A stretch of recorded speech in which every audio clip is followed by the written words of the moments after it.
person to respond. Sure, I'd be glad to do that, Pastor Chair. We haven't met with the committee, so I cannot report anything. We'll be meeting tomorrow. So we are not voting on the item today. We just stopping the debate because the queue was still open from yesterday. We finish the debate if you vote to finish, and then it goes to the standing committee. And after they have done the work, they will come back to us. Mr. Chairman, just under 1,000 people have voted so far on the motion to call the previous question, aka the motion to stop debate, and then we will not proceed to a vote, of course. We'll proceed to the next item. All right, let's give a few more seconds. And I do realize, Mr. Chairman, it says on the slide and proceed immediately voting, and it probably says that on the ballot. I apologize. That's because that's our normal practice, and we haven't changed that. But it is, per the thing, only to stop debate. Thank you for this clarification. So what we are doing, we are not proceeding immediately to the debate, to the voting. We're just voting to stop the debate. And the questions that have been raised will go to the standing committee, Church Manual Standing Committee, and after they have discussed it, they will come back to us. All right, Mr. Chairman, with 2 minutes down, we're at 1,146 ballots cast. All right, we'll wait a little longer.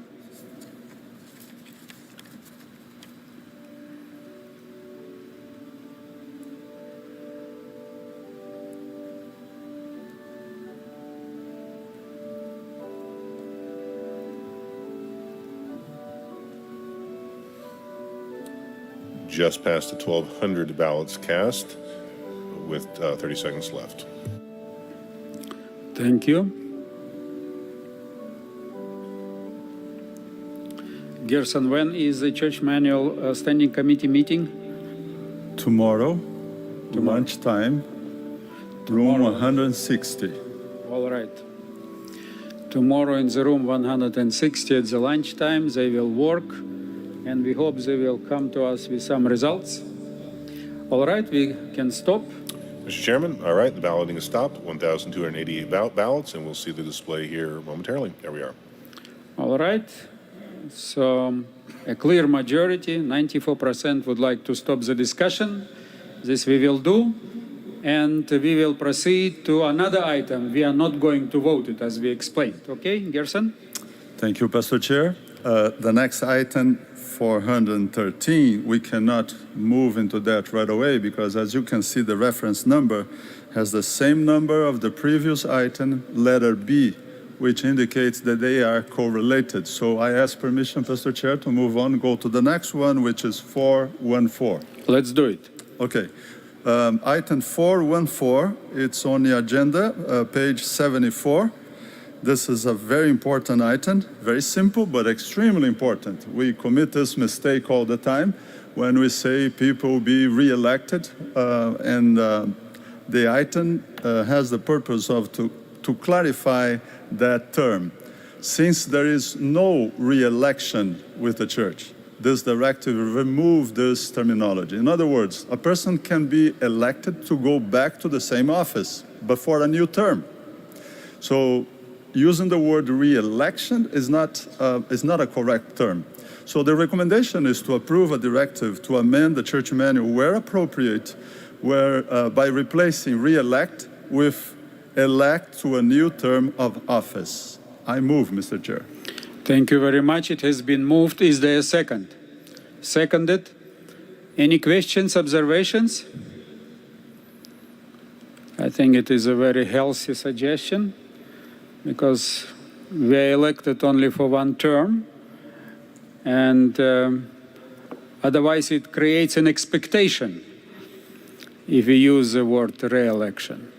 Looks like there is no one who would like to speak to this item, not here and not on Zoom.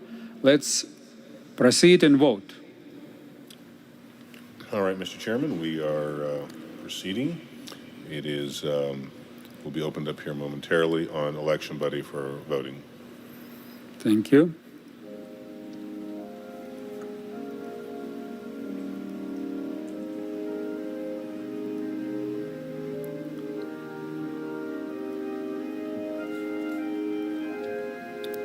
All right, Mr. Chairman, it is now open for balloting on Election Buddy. Thank you. Let us vote and submit our vote.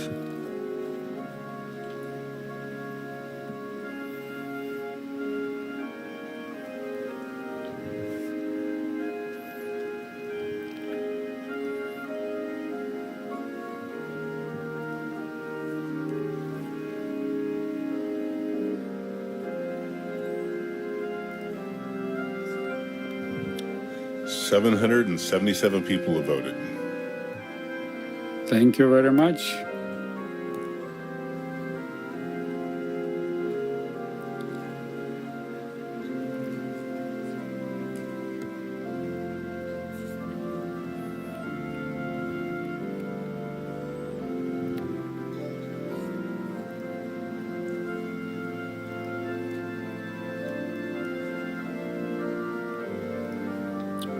All right, Mr. Chairman, with about 2 minutes left, we're at 1,149. Thank you.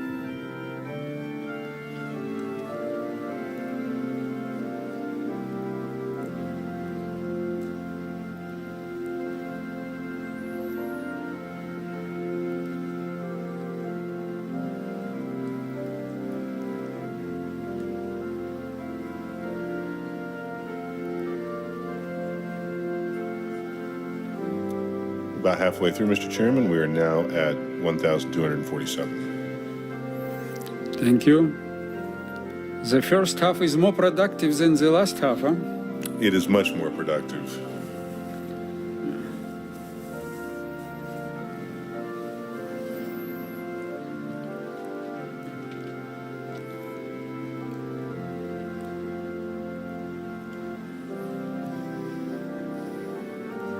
All right, Mr. Chairman, with a minute left, we're right at 1,300.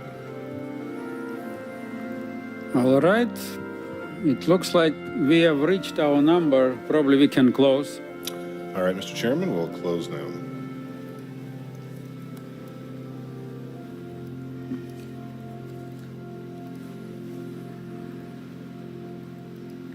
All right, Mr. Chairman, we've closed. 1,328 voted, and we'll see the results here. All right, 99% support that. Thank you very much. Thank you. Gerson, next item. Thank you, Pastor Chair. I wish we could have all the items being easy like that, but I understand some are a little bit more complicated. Let's go to the next page. If you are following your agenda, item 415. In the agenda is page 75, item 415.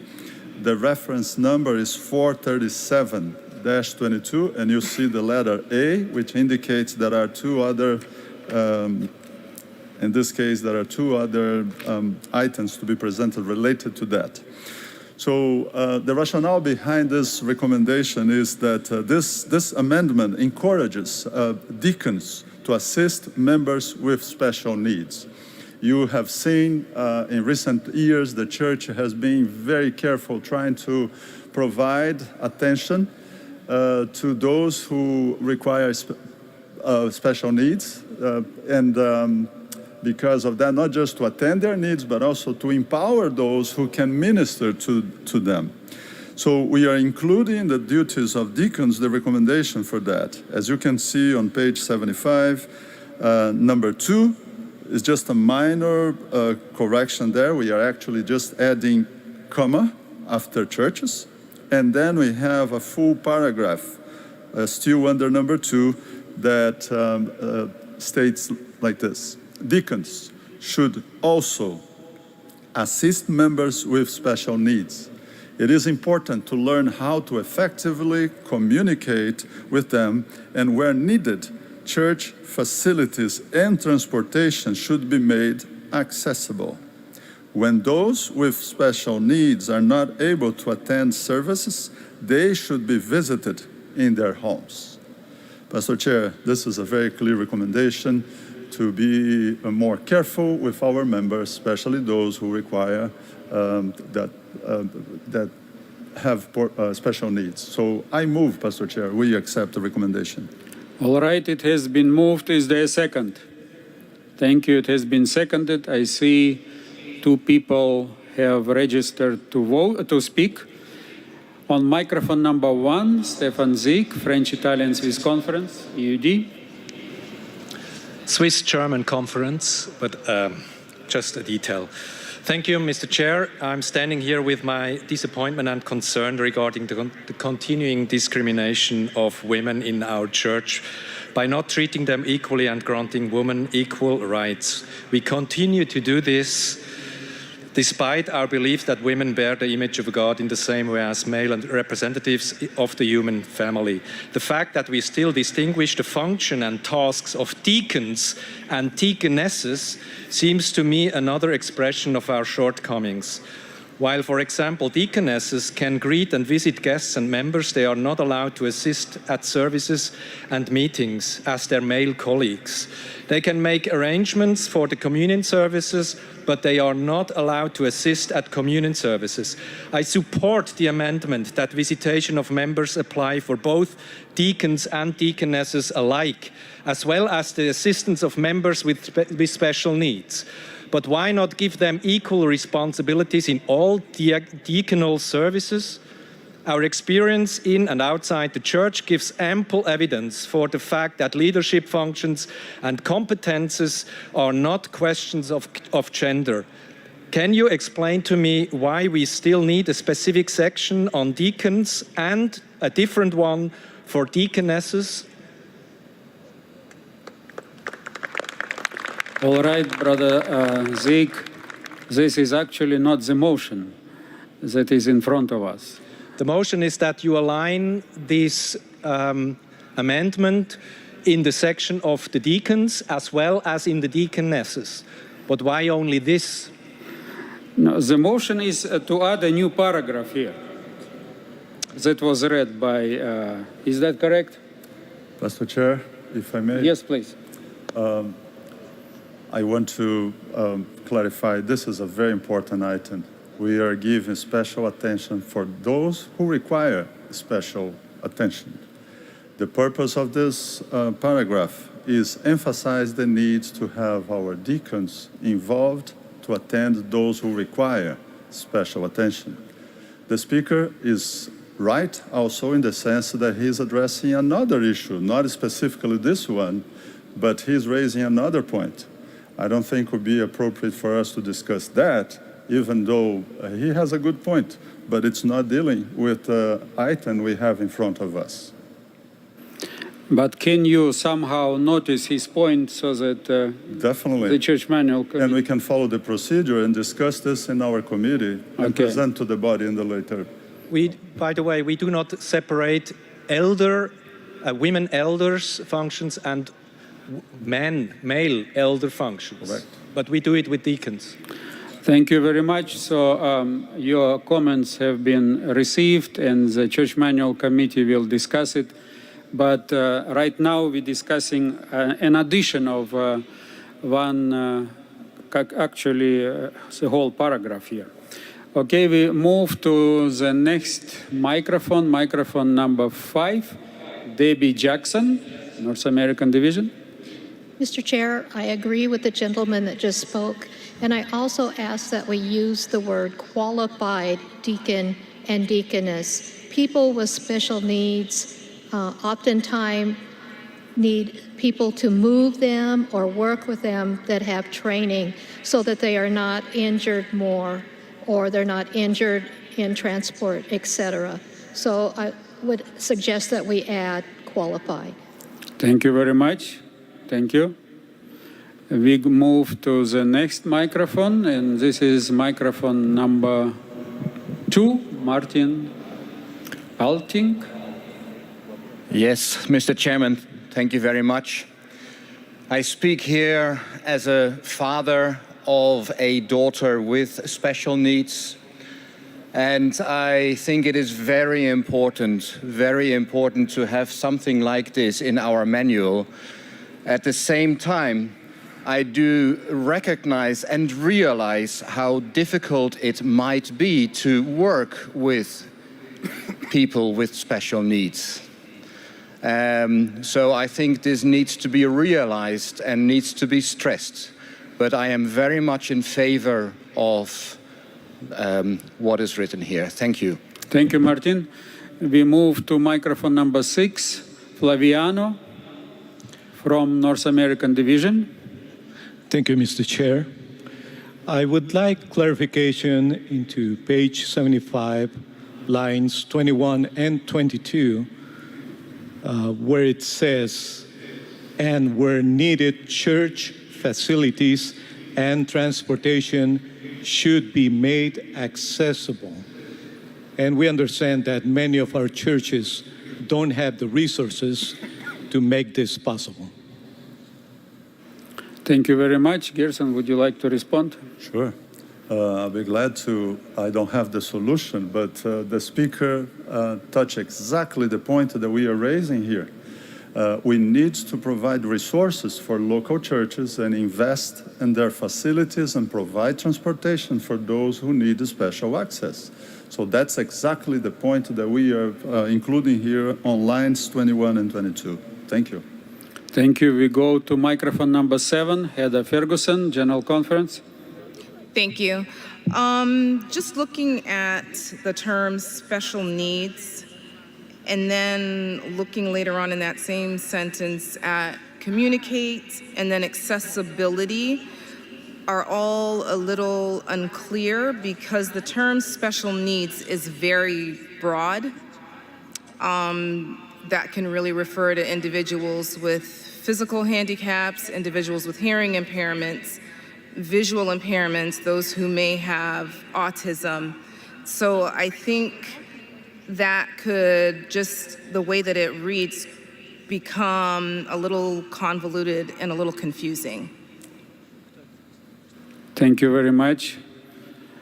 So we move to the next microphone, microphone number 5, Daniela Caffey, Trans-European Division. Yes, hello, good afternoon. Yes, so I wanted to really echo some of the points that have been raised already, but just to add an addition in relation to training and development. I think particularly working with special needs individuals, they are quite a vulnerable group of individuals, so we need to ensure that sufficient training and developmental opportunities are provided for the deaconesses, the deaconry, to ensure that we don't do more harm than good from a top down. I think that's crucial, and I think that we might do the individuals within our communities a disservice by not making sure we're equipped with the skills and the resources, the practical resources, yes, transportation, but the knowledge and the know-how to make sure we do an effective and very good job at that as well. That's what I've got to say. Thank you, Daniela. We move to microphone number 2, Janusz Janari Kogeman. Thank you.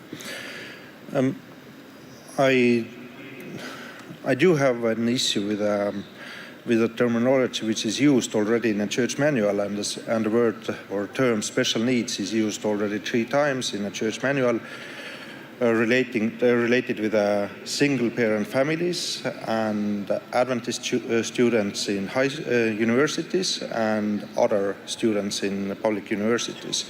So I do believe that we need to look those terms and make sure that the terminology will be a little bit different if we are talking about different items. Thank you. Thank you, Janusz.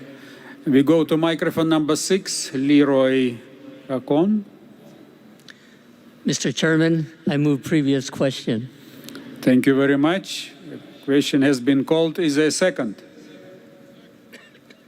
Yes, I see some seconds. Thank you very much. Let's vote. Stop the debate. All right, Mr. Chairman, we are moving to that. It'll be opened here momentarily. Thank you.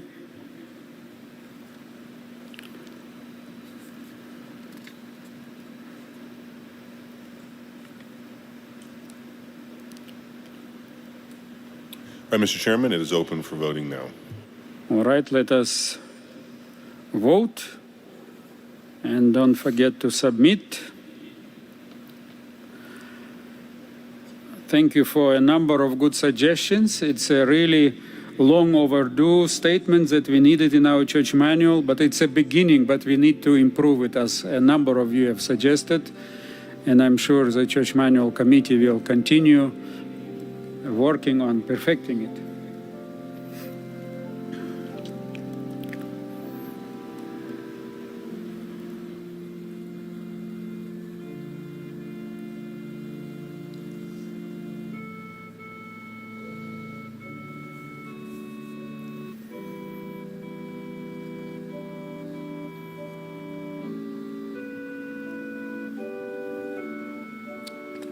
Mr. Chairman, with about a minute voting completed, we have over 1,000 ballots. Very good.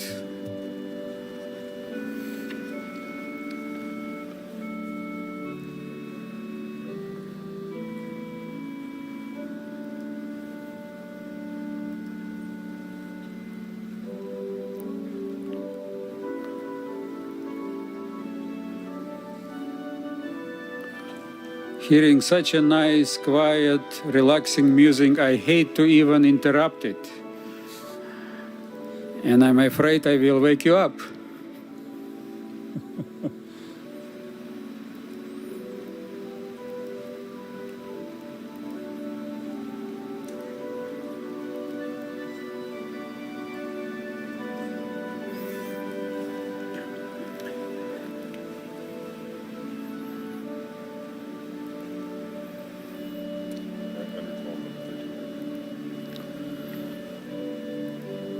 All right, it looks like we are doing a real good progress in a shorter time. But since this item requires 2/3 of the vote, we will probably wait just a little longer. Mr. Chairman, we just crossed the 1,300 threshold. Okay, let's then close it.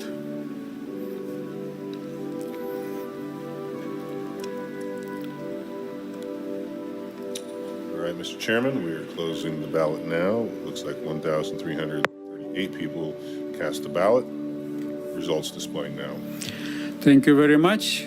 There is overwhelming support to close the debate, and we go immediately to vote the item. All right, Mr. Chairman, I just got to navigate back there to the main motion, and it'll be open here momentarily. Thank you very much.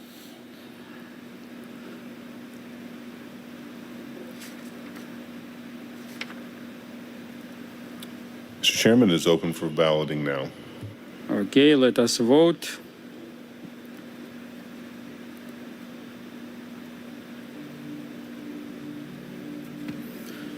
And submit the ballot.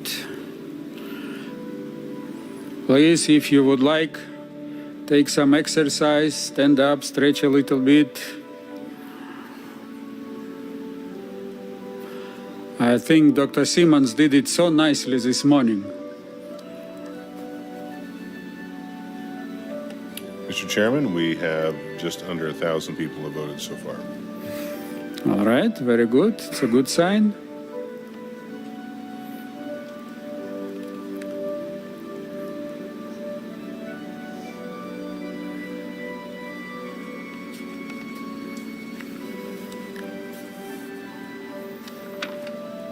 Okay. All right, how many votes do we Mr. have? Chairman, we're just at 1,100 right now. All right, so we'll wait till we get 1,300 and then we can stop.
Mr. Chairman, with 30 seconds left, we're at 1263.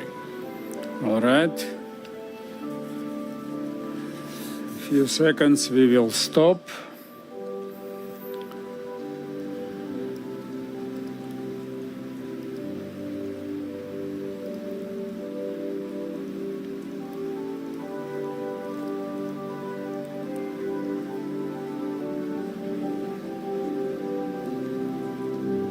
All right, let us stop. All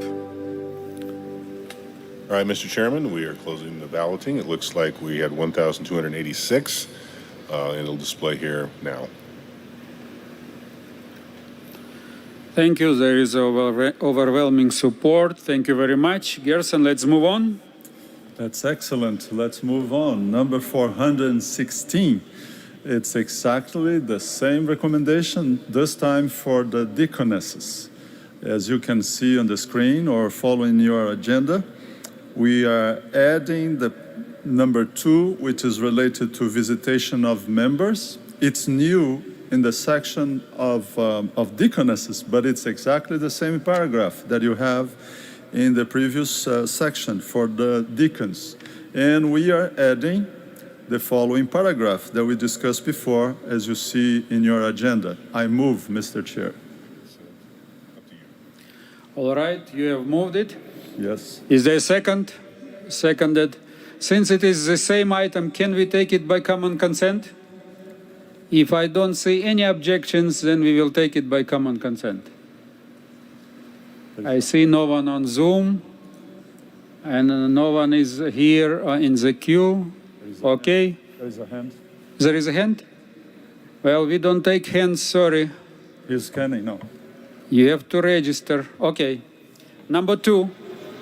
Microphone number 2. Petronio.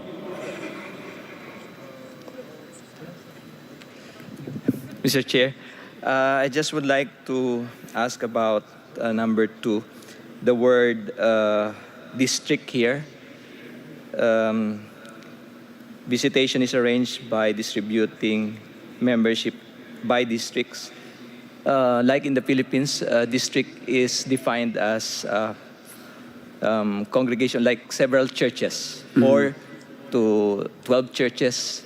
So probably we can have an asterisk and defining what district is, probably areas or something that will not make this term confusing, Mr. Chair. Thank you very much, Petronio. Can you register that?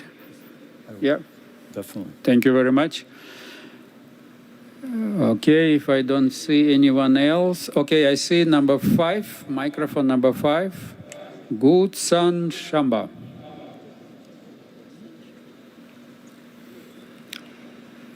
Microphone number 5. Thank you, Mr. Chairman. I think this is a very good initiative. I just wanted to find out, are we not creating an expectation of which, if it is not met, it will create a liability for the church? Thank you very much. Gerson, can you respond to it? Mr. Chair, this is not a matter for us to decide. We are just emphasizing the need to attend people that requires special attention. If in a community there is nobody that requires special need, which I doubted, or if the local congregation does not have resources to attend them, it's up to the local church to decide. But I believe as a body, as an organization, we have the duty to emphasize the need to attend everyone, and that's the purpose. Thank you very much. Microphone number 4, Abraham Dalu. Thank you, Mr. Chairman, for the opportunity. I think with this and the previous motion, probably someone has already suggested to add the word qualified deaconess or deacons or deaconesses, and also to expand the word special needs to our young people, especially in today's world, that are struggling with the substance abuse and other issues that going out there. So just to expand that concept, thank you. I support the motion. Thank you very much. We have on Zoom a person would like to speak English Zoom 101. Brother Kaldemai. Go ahead. Just a minute, we cannot hear you. We'll see now if it can be fixed. English Zoom 101. Okay. Can you hear me? Yes, now we can. Please proceed. Regarding the term district, even in Southern Asia division, we have some confusion regarding that word. We have circle pastors, not district pastors. And so if that term can be studied again. Hello? Yes. We hear you very well, and we got your suggestion, and we will request the Church Manual Committee to really clarify it in the future. And second point, in regards to, I have been waiting for 3 days now, but I have not seen the Church Manual Chapter 5 regarding organizing a church and organizing a company. If it is possible to specify with some membership to be organized church and for the organizing a company. Thank you very much. The second point that you have raised, I think it is coming in the next couple or next item. So just wait with the second one, okay? But we got your suggestion and we will register it for future study. Thank you very much. All right, there is no one, then we will register and accept it by common consent. I don't see anyone opposing to it. Okay, let's move on. Thank you, Pastor Chair. We have item number 417. It's in your agenda. Oh, excuse me. We still have, yes, that's correct. It is related. It's 437-22, letter C. It's about organizing a company. It's in this section. And as you can see on the screen, there is a new paragraph. In your agenda is page 78, first paragraph on page 78. It is on the bottom of the screen, the slide on the screen. And this is what the paragraph, the addition says. Since ordination does not take place in companies, deacons and deaconesses should not be elected, but men and women should be voted in the local congregation as company assistants. Their duties will be similar to those performed by the deacons and deaconesses of organized churches, where activities do not require ordination. I move, Pastor Chair. All right, it has been moved. Is there a second? I see some seconds. Thank you very much.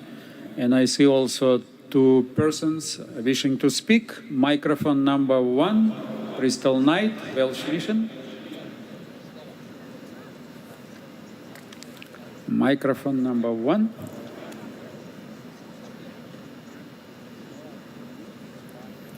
And then the next speaker will be on microphone number 3, Musa Tsumbi from ECD.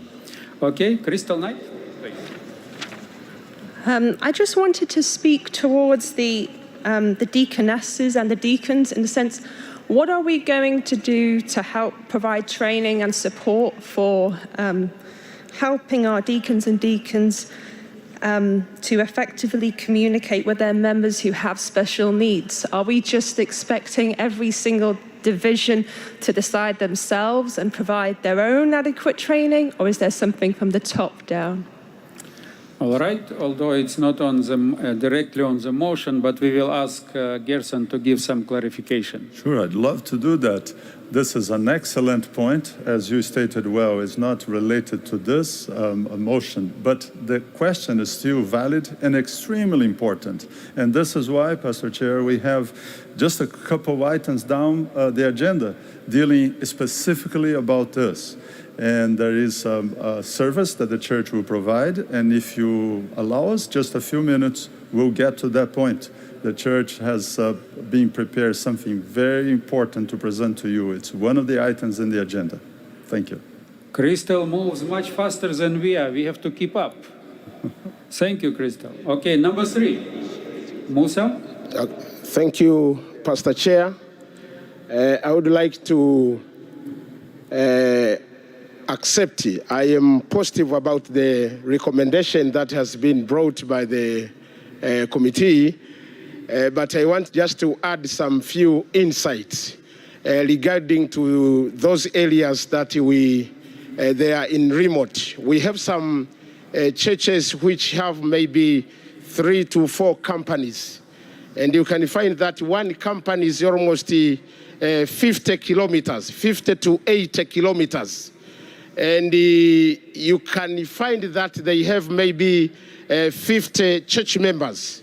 They are 50 or they are 80, sometimes maybe 70 church members. They are coming to worship together, though they have not yet been qualified to be churches because they are still under some circumstances. So I would like to suggest the idea of having the company assistance is good, and I am very positive about that. But sometimes you can see it is difficult to conduct maybe baptism. You can find that the pastor is traveling maybe a whole day going to baptize. So when he misses to have the deacon to assist him in the baptism, sometimes it's very difficult. So we can request this to be an option for those companies which they can manage to have some deacons. They can be maybe allowed to do that, and those who have few members, they can have the company assistance so that we can assist the mission to reach for good time. Thank you, Mr. Chair. Thank you, Musa. Now we have on Zoom 2 people wishing to speak, both of them on 101 English Zoom. From SUD first, Goldamai, please.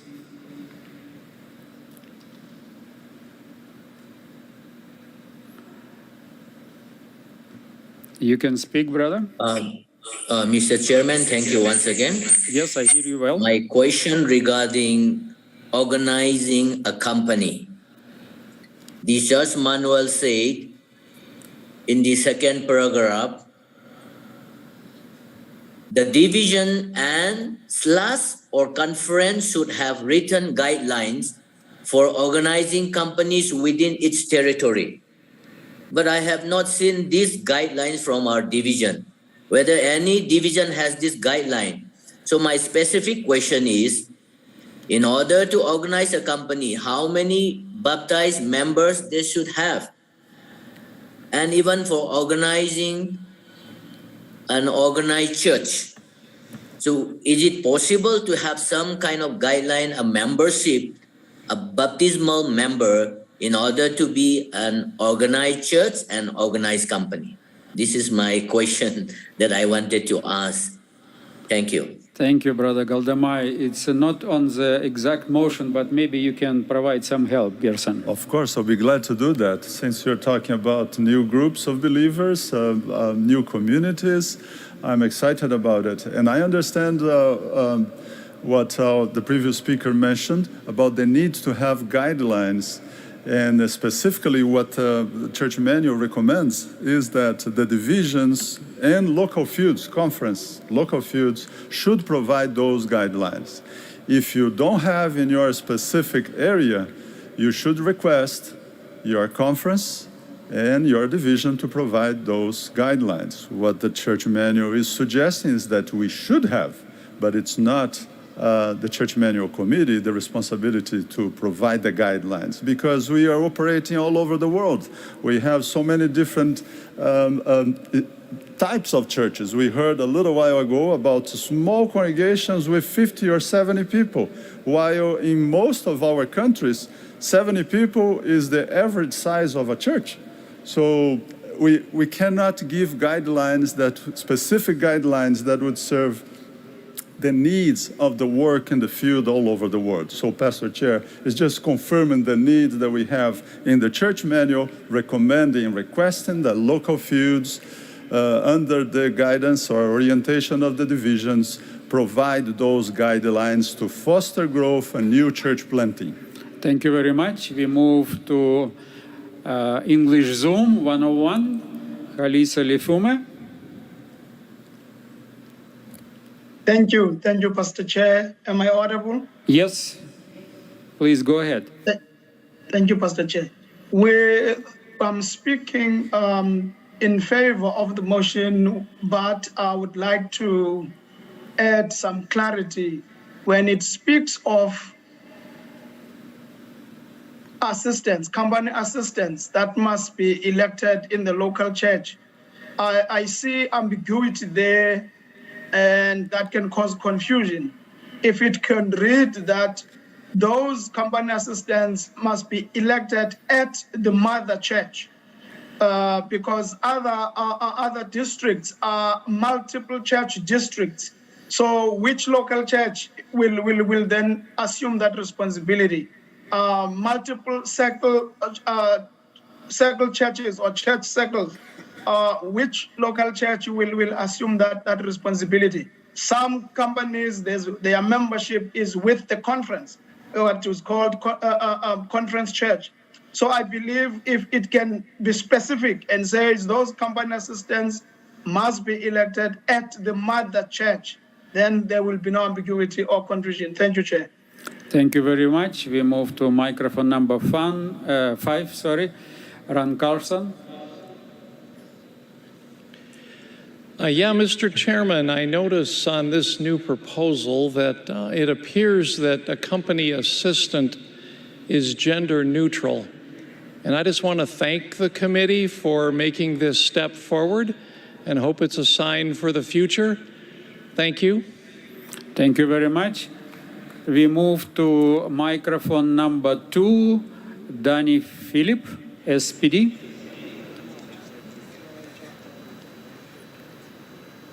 Yeah, thank you, Mr. Chairman. I understand that the leadership of the company churches actually comes from the organized church, from the mother church. So the company church leaders actually should come from the mother church. That is why the ordinations of the deacons and deaconesses should be done. The selections of the leaders should be done at the mother churches. Maybe in the places where there is no organized church, maybe this statement can be relooked at and applied. But in the places where there is already a organized church or mother churches, leadership should be appointed at that place and should be ordained there and then sent out to the company churches. Thank you, Chairman. Thank you very much. We move to microphone number 4, Jonas Arais, NSD.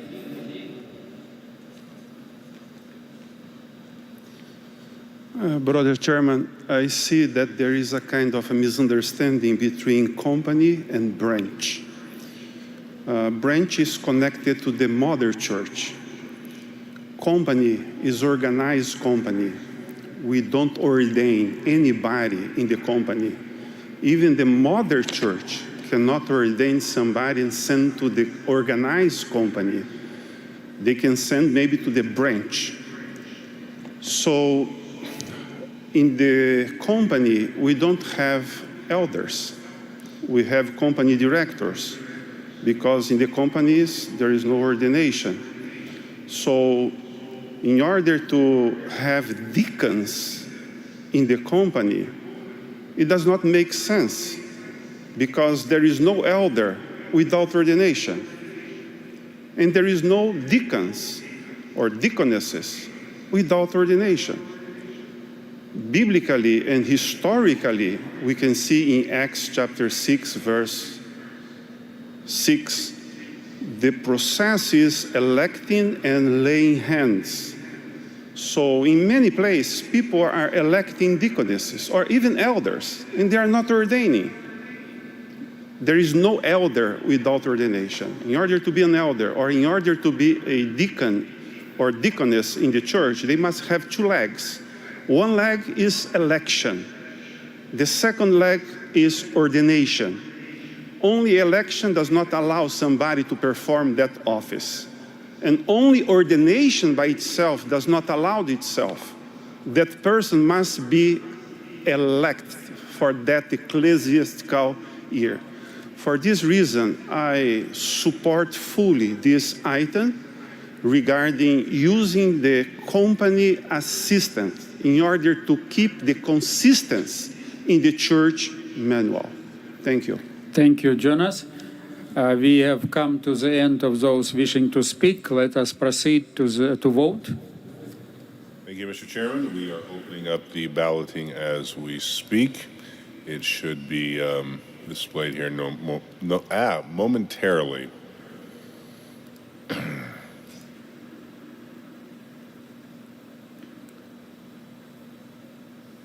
Should be open now, Mr. Chairman. All right, let us vote. And not forget to submit. And while we are waiting, you can make exercise.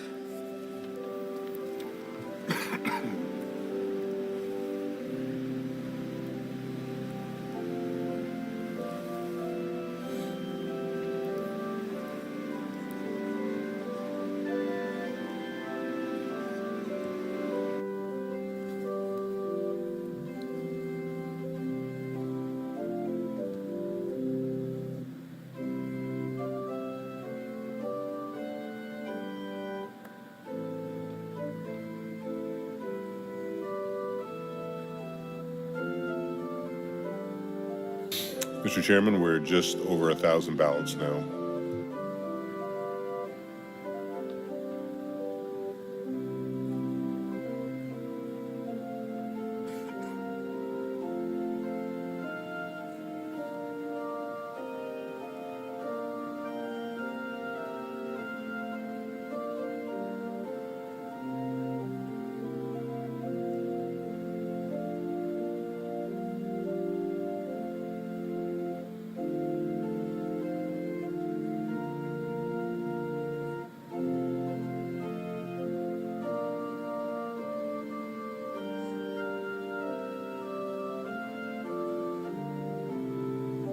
Mr. Chairman, we're over 1,200 ballots now.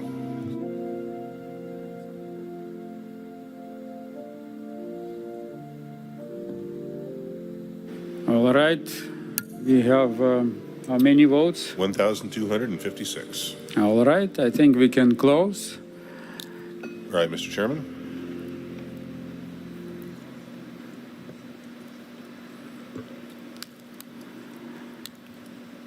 We will skip some items from the church, from discussing it now from the church manual, because we don't have here a person who will present them. And this will be done then later tonight. But we will just skip over some items. We have strong support, 97%. Thank you very much. Let's move on. Thank you, Pastor Chair. The next item is number 418, and it is about the Spirit of Prophecy writings, 425-22. It's in your agenda, page 79, is the item number 418. The rationale behind this recommendation is that to add the addition of the church manual emphasizes the importance of the spiritual prophecy and creates the position of a spiritual prophecy writings coordinator in the local church. So it is recommended to add a new section called the Spirit of Prophecy to the church manual. And this will be following the personal ministries on page 102. And the paragraph has the title, as I stated, Spirit of Prophecy Writings. And it says the scriptures testify that one of the gifts of the Holy Spirit is prophecy. The gift is an identifying mark of the remnant church. And we believe it was manifested in the ministry of Ellen White. Her writings speak with prophetic authority and provide comfort, guidance, instruction, and correction to the church. They also make clear that the Bible is the standard by which all teaching and experience must be tested. And we have several Bible texts to support that paragraph. The following paragraph says, Spirit of Prophecy Writings Coordinator. The church elects a Spirit of Prophecy writings coordinator with the responsibility of promoting the importance and right use of the Spirit of Prophecy writings in collaboration with the Publishing Ministries coordinator. I move, Pastor Chair. All right, it has been moved. Is there a second? I see some seconds. Thank you very much. And we have a number of those wishing to speak. We will move to microphone number 7, Jeff Scoggins.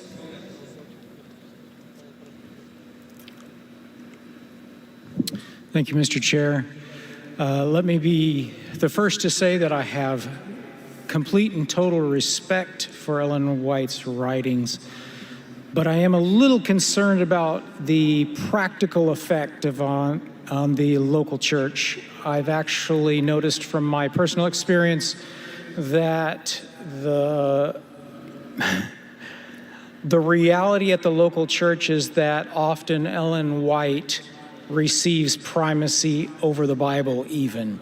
Not that anyone would actually say that, but that's the way that it actually turns out. And I'm afraid that this would actually backfire on us. I completely understand the intention behind it and think that it's good, but I'm afraid that in actual effect, it's not what would actually improve the situation in our churches, but would actually take extremes to further extremes. Thank you.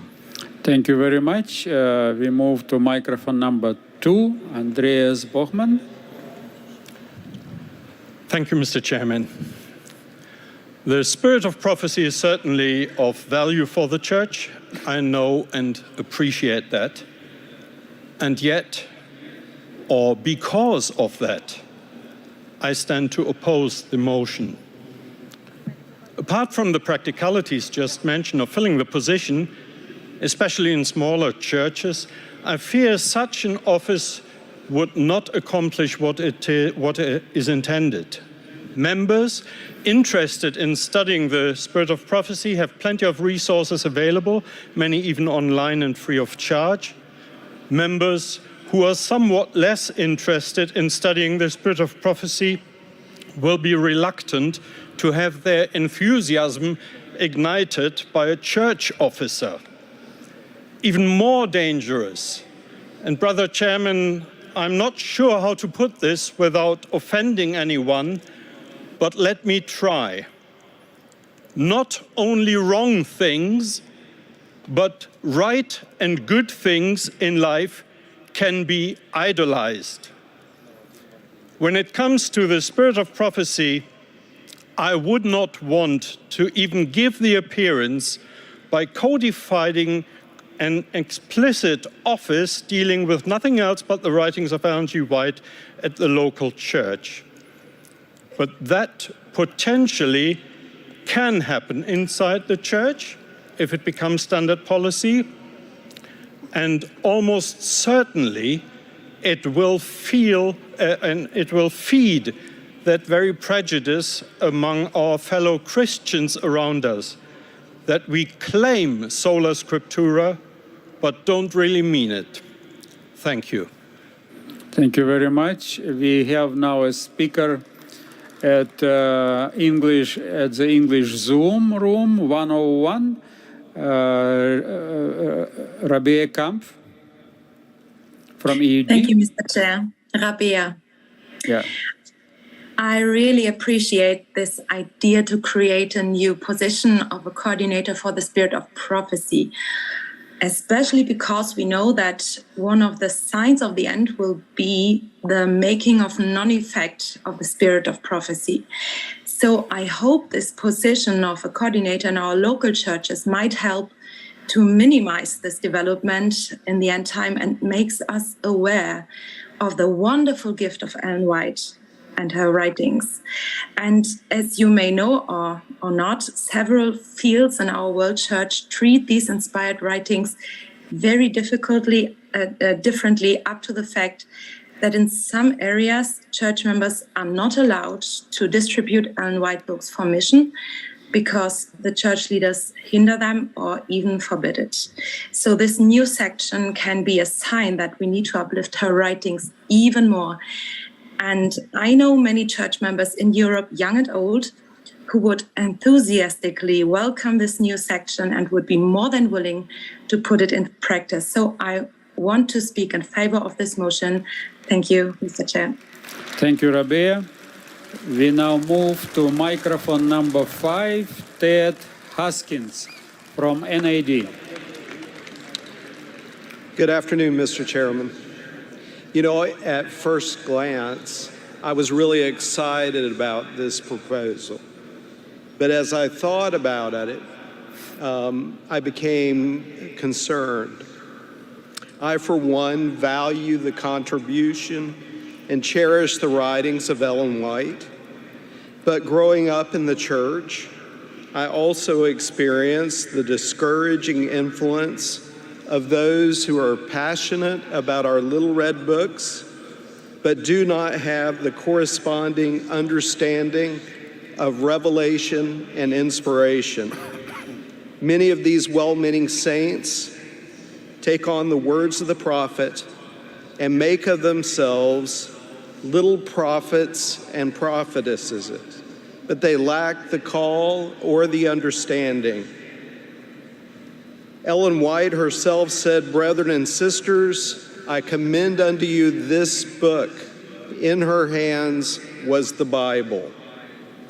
I appreciate the desire to champion her writings when they are too often ignored, but I do not believe she herself would find favor in this amendment. She would commend the Bible and ask us to champion that holy volume. As such, I stand against the motion. Thank you very much. We go to number 5, microphone 5, Sandra Calon from NAD. Hello, thank you very much. I also respect Ellen White and her writings.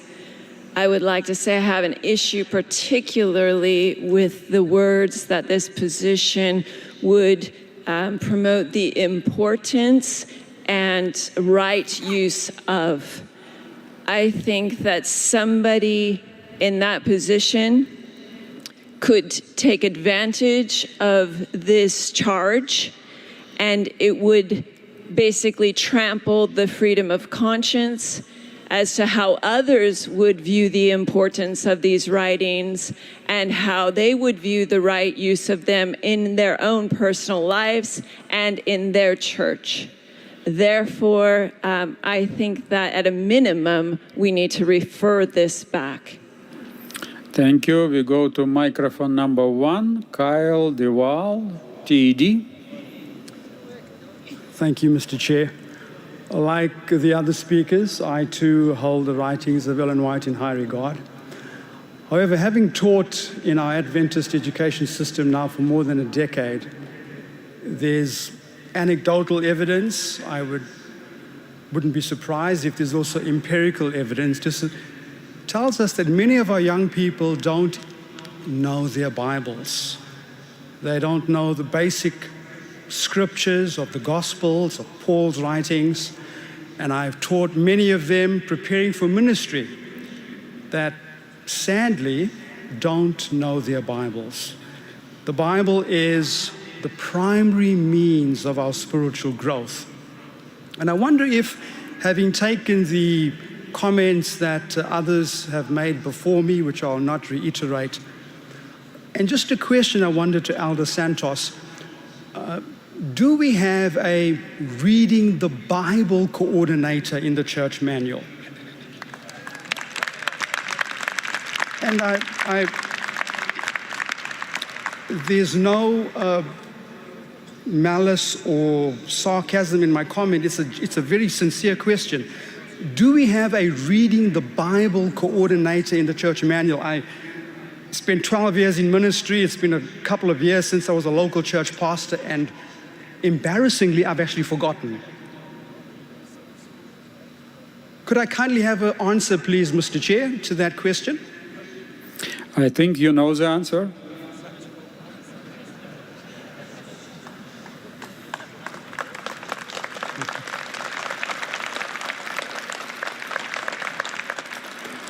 Thank you very much. We will move to the next microphone. Microphone number 2, Steve Goods, SPD. Yeah, one of the difficulties I have with this position, many of my pastors in the Western Australian Conference struggle with an unbalanced position many of our members have on Ellen White. We respect Ellen White in Western Australia and her work, but there are certainly many of our people who are unbalanced. They actually place Ellen White above the scriptures, and this is not going to help our position in trying to get balance. Ellen White was a very balanced writer, a very balanced person. Unfortunately, I believe that this is not going to help the church move back to a balanced position, and I am against the idea of this totally. Thank you. We go to Anthony Bosman, microphone number 7.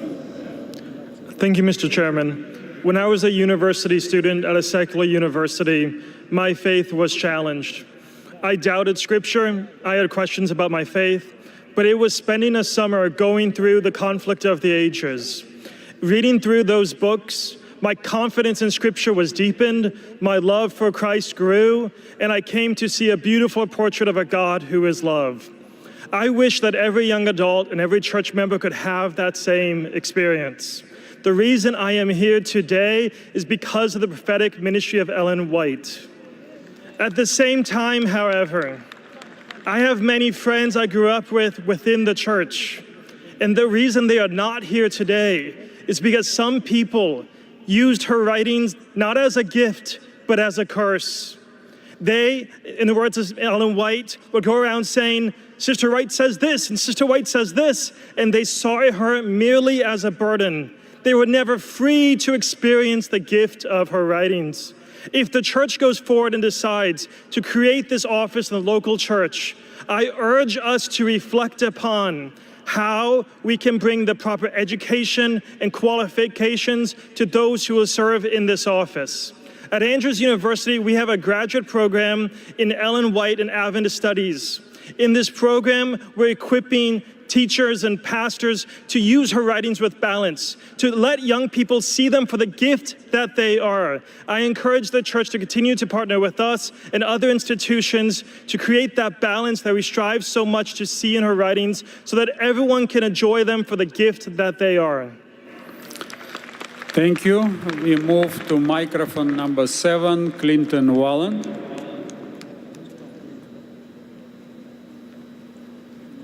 Thank you, Brother Chairman. I stand here today as a product of the ministry of Ellen White. I used to be an atheist, and if it weren't for her writings leading me to the Bible and to love Jesus and to know his plan for my life, I would not be here today, and I would not be helping others know what I know. So I appreciate these writings deeply. Secondly, I would like to suggest that we actually do have Bible reading coordinators in every church under another name that we usually use is the Sabbath school teacher, because these at every level lead people to know the Bible and Jesus better. And finally, I would like to underscore a few words in this item that are important. It begins with our statement of fundamental belief on the spirit of prophecy, which I think is very helpful to include at this point. But it also underscores that this coordinator would not only teach about the importance of the writings, but their right use. We're talking about education of our church members as to how to appreciate and rightly use her writings. And I hope that that will address some of the concerns of the previous speaker. Thank you. Thank you. We go to microphone number 4, Olwell Ameonu, WAD. Thank you so much, Brachia, for this opportunity to make a contribution to this discussion.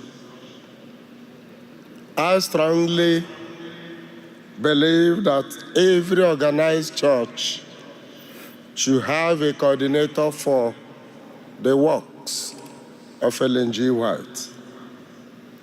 But then, where are the books? Where are the materials? What exactly will be the job definition of the coordinator? I want to submit, Brother Chairman, that in addition to getting this coordinator, let efforts be made to get her books, her materials for these churches. If we put the effort we had in producing the great controversy, if we put it in this phase, we will get the books to various churches. Thank you so much, Brother Chairman. Thank you very much. We go to our Zoom room, English Zoom room number 101, Simea from EUD. Please. Thank you. I also want to say that I am happy about the writings of Ellen White, and they are very helpful. But at the same time, I think it's not right to create a position in the church just for her writings, because I think we should let the Holy Spirit more lead us and gift us. He gifted everyone in the church, and we need to have positions in the church according what he gifted us. And if there are people in the church who are gifted to promote the writings of Ellen White, that's fine. But if there are no, so we should not have this position and then look for someone, but it's not appropriate for this church. So I think we should not create this new position. That's what I want to say. Thank you. Thank you. We move now to microphone number 5, Randy Roberts, North American Division. Oh, sorry. Microphone number 5. I'll kind of join those who've spoken before me who seem intent on proving our bona fides by saying that we deeply value and appreciate Ellen White, which is true for me as well. However, I would really like to encourage our members to stop reading about the Bible and to start reading the Bible. We have spent so much time, not just with Ellen White, by the way, reading about the Bible that we don't know how to read the Bible. If I were holding one, and I have a couple of digital Bibles here in my hands, I would say that we have each staked our eternal destiny on what this book has says, and yet I would be afraid to ask for a show of hands in this group as to how many have read it all the way through, even one time, starting with "In the beginning God" and ending with "Even so come Lord Jesus." We lose a tremendous blessing by that reality. And as we talk about creating this position, I think it's only going to take us further in that direction. I would suggest that pastors who are thoughtfully educated, who have learned to read Scripture and have learned to read Ellen White, are our best people to lead our congregations in this endeavor. Rather than creating another separate position, which is very divisive and will prove to be very polarizing, I would encourage us to go back to a reading of Scripture. If we claim to be people of the book, which we do, let us actually read the book. Thank you. Thank you. We go now to microphone number 7, David Trim. Brother Chairman, I move to call the previous question. All right, the previous question has been called. Is there a second? Yes, I see seconds. Thank you very much. Let's go and vote the previous question to end the debate.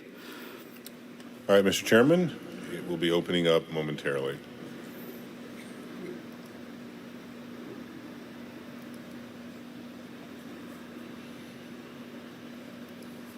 It is open now, Mr. Chairman, for people to vote and to call the previous question. All right, if you would like to end the debate, you vote yes. If you would like to continue discussion, you vote no.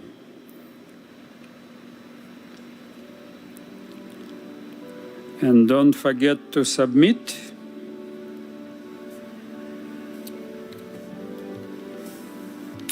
Mr. Chairman, we're making good progress. We've got over 600 ballots cast.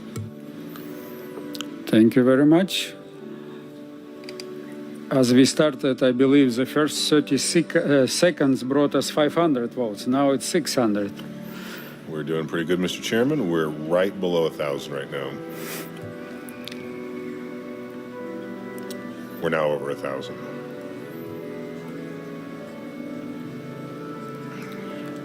Since it is 2/3 are required for that, we would need to take the whole time probably, right?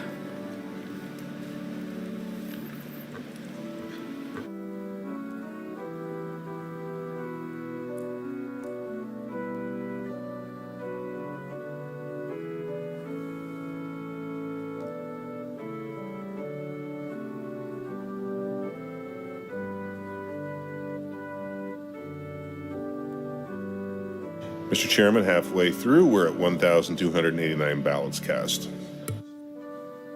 Thank you.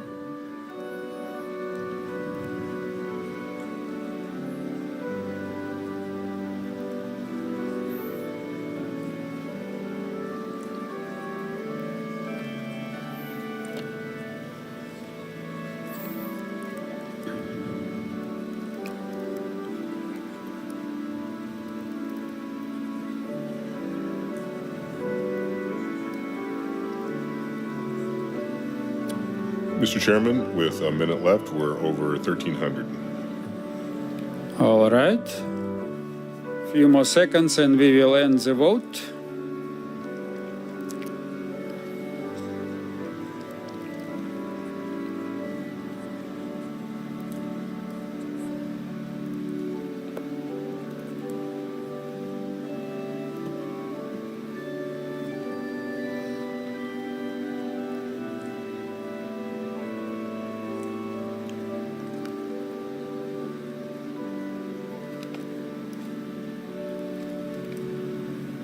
We're over 1,400, Mr. Chairman. All right.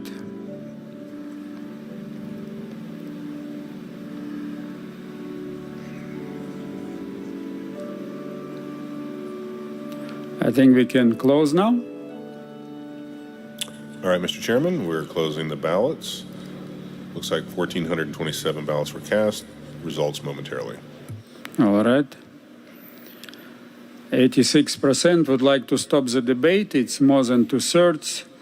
Let's immediately proceed to the vote on the actual motion. All right, Mr. Chairman, we are moving to the main motion, agenda item 418. It'll be open momentarily. Thank you.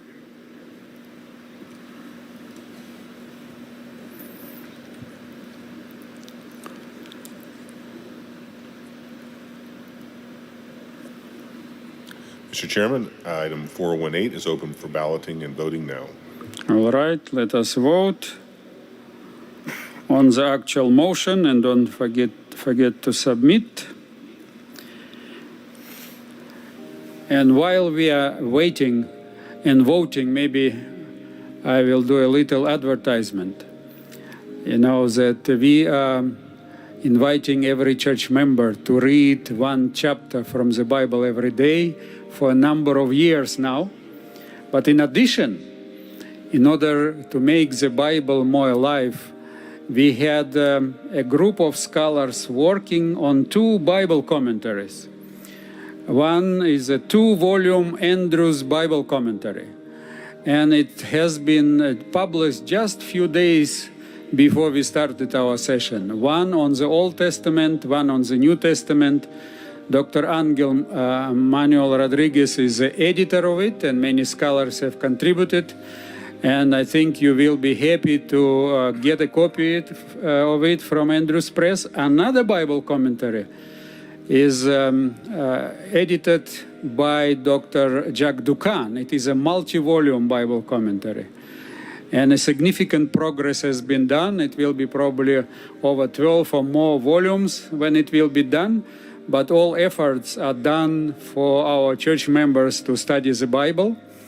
And it's also interesting that David Trim can tell us when they do the evaluation. I think there is a little progress on it, or not, David, if you can, if you hear from the evaluations you are doing, are there any progress in church members reading the Bible? Microphone number 7.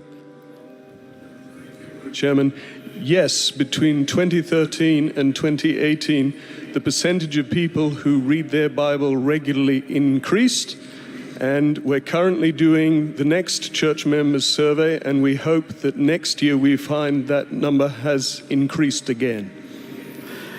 And I think it's also true that the study shows those who read writings of Ellen White also read more the Bible. Is that true? Yes, brother. Yes, Brother Chairman, there is that correlation. Thank you very much. Mr. Chairman, our remaining 30 seconds, we have over 1,400 people who voted. All right.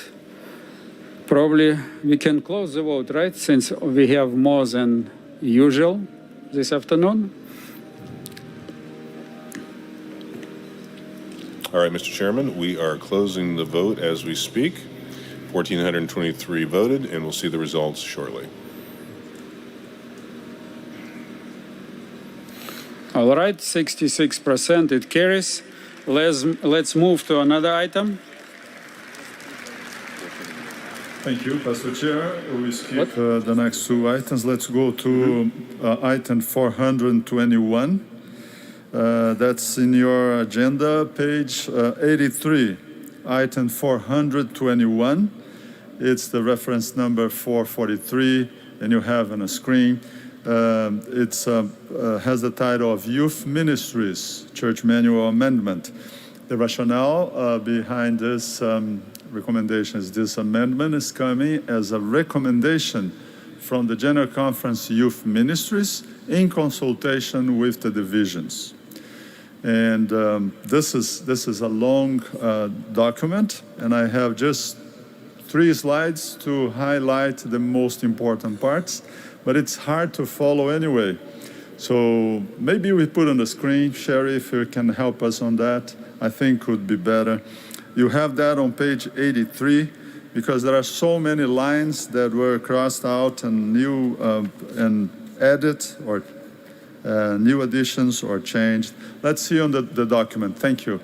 As you can see in the chapter 8 of local church officers and organizations, in the pages 104 to 109, you have the section about Adventist youth ministries, actually youth ministries, and we are recommending the addition of the word Adventist youth ministries. And you can see this change done on line 15, page 83, still page 83, line 15. Instead of using just the initials, spell out Adventist Youth Ministries. And then lines 19 to 22. In the quest for discipleship, the goal of AYM should be to bring all youth to a saving relationship with Christ, build them up in His words to reflect a Christ-like character, train them how to serve the church and communities using their spiritual gifts, and send them out to reach the communities in the power of the Holy Spirit. As you can see, the Youth Ministries is recommending that the young people be engaged in ministry, be equipped and engaged in ministry in the disciple-making process. So the following paragraph was had some editorial changes and the addition, so this is why it is deleted. Then on the bottom of the page, still on page 83, on lines 39 to 42, you have the age levels representing junior youth, Adventures, and the recommendation is to change instead of 6 to 9, having now 4 to 9. And Pathfinders, ages 10 to 15. Senior Youth Ambassadors, ages 16 to 21, and young adults, instead of 22 to 30 and plus, ages 22 to 30. These are the changes on page 83. Let's turn the page, the next page. Page 84, last line on page 84. If you're following your agenda, you can see, or in the screen, the last line, you can see the word advisor being replacing the sponsor. And the reason for that is that according to the youth ministries, they say that it creates some confusion about the sponsor and the meaning of that, so they prefer the use of the word advisor. That's what they're recommending. And then continue saying the young adults leader, ambassador leader, move to the next page, thank you, Pathfinder director, adventure director, and public campus ministries leader are members of the church board representing Adventist Youth Ministries. Then on line 12, we have cross out lines 12 and first part of line 13. And then the change to a young adult leader may chair the Adventist Youth Ministries Committee. Then on lines 31 and 32, cross out those lines. Let's turn the page to 86. Next page. Yes, you see on the top of page 86, Adventure Club. And you see to be consistent, we are changing again the age bracket of those participating in Adventure Club, and changing from 6 to 9 to 4 to 9. And this is interesting, but I don't know how many of you have small kids, or in my case, I have grandchildren, and my grandson is 4, and he's already in adventure. So this is a change that is already happening in the field. On line 9, we cross out line 9 and 10, and then we have on line 20, 21, the 5 leaders / directors are members of the church board. Then you have line 27, their respective sponsors. That was crossed out. Again, to be consistent, we are using the word advisor instead of sponsor. Let's go to the next and last page, page 87. On the top of page 87, you see sponsor again being crossed out, and we use the word advisor. Then on line 4, same thing, replacing the word sponsor by advisor, and cross out line 6. Line 8, same thing, changing the sponsor, and now is more meaningful using here the ministry leader instead of the sponsor. And line 10, replacing sponsor by advisor. Same thing on line 13. Pastor Chair, it looks like a lot of changes, but I could summarize. It's just nomenclature, adding the word Adventist Youth Ministry. That's the first major thing. Then you have a few changes in the age group. This is something like in many local fields, they are already practicing that. Also, there is an emphasis on equipping and mobilizing young people to be engaged in mission and disciple making. That's the first paragraph, the addition we have there.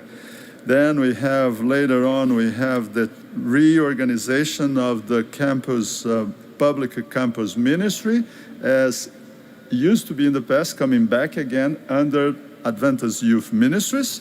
And the last part of the document, replacing the word sponsor by the new word using recommended here, advisor. Pastor Chair, I move we accept the recommendations from the Church Manual Committee. Thank you. It has been moved. Is there a second? Seconded. Thank you very much. We have a number of those wishing to speak. Microphone number 2, Petronio, SSD. Mr. Chair, the Southern Asia Pacific Division fully support this proposal, having the discipleship program or direction of the goal of the AYM is emphasized. So we fully support this proposal, and we thank the Youth Ministries Department of the General Conference for facilitating this recommendation. Thank you very much. We go to microphone number 5, Debbie Jackson, North American Division.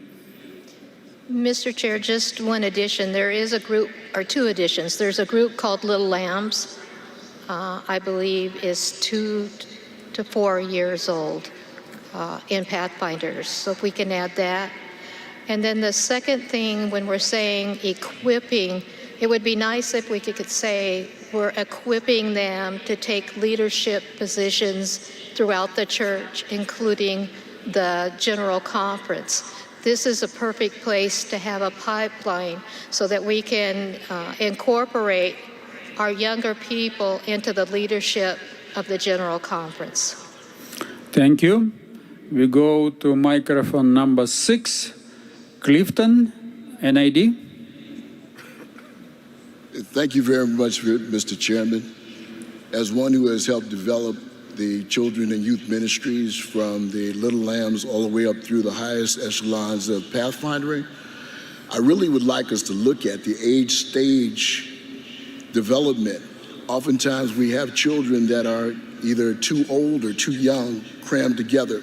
And I know sometimes that's because of the capacity or ability of the individuals to have people to work with the children. But I also believe it's a deficit, and I'd just like us to look at that age piece so that it's more in line with the age and stage. Thank you very much. Thank you. Thank you very much. We go to the microphone number 5, Angel, SID. Or should I say Angel? Yes, Angel, Mr. Chair. Thank you, Mr. Chairman. I really want to commend the team for bringing those recommendations. They are very good for now because they have clarified some of the outstanding issues in the department. One such an issue is the issue of the name itself. Since the department is no longer Adventist Youth Ministry, it's now Adventist Youth Ministries because of the 5 levels of ministries highlighted this evening. So this is long overdue, and it will also clarify the issue of who chairs the Adventist Youth Ministries Committee. So this, to me, has come at the right time, and it will even bring out those challenges that we face, especially on who chairs the Adventist Youth Ministries. So with the recommendations that have been brought before us, we are very confident going forward that the young adult leader is going to be the chairperson of the Adventist Youth Ministries Committee. So I buy into the recommendations. I thank you, Chair. Thank you, Angel. We go now to microphone number 2, Nicholas from TD.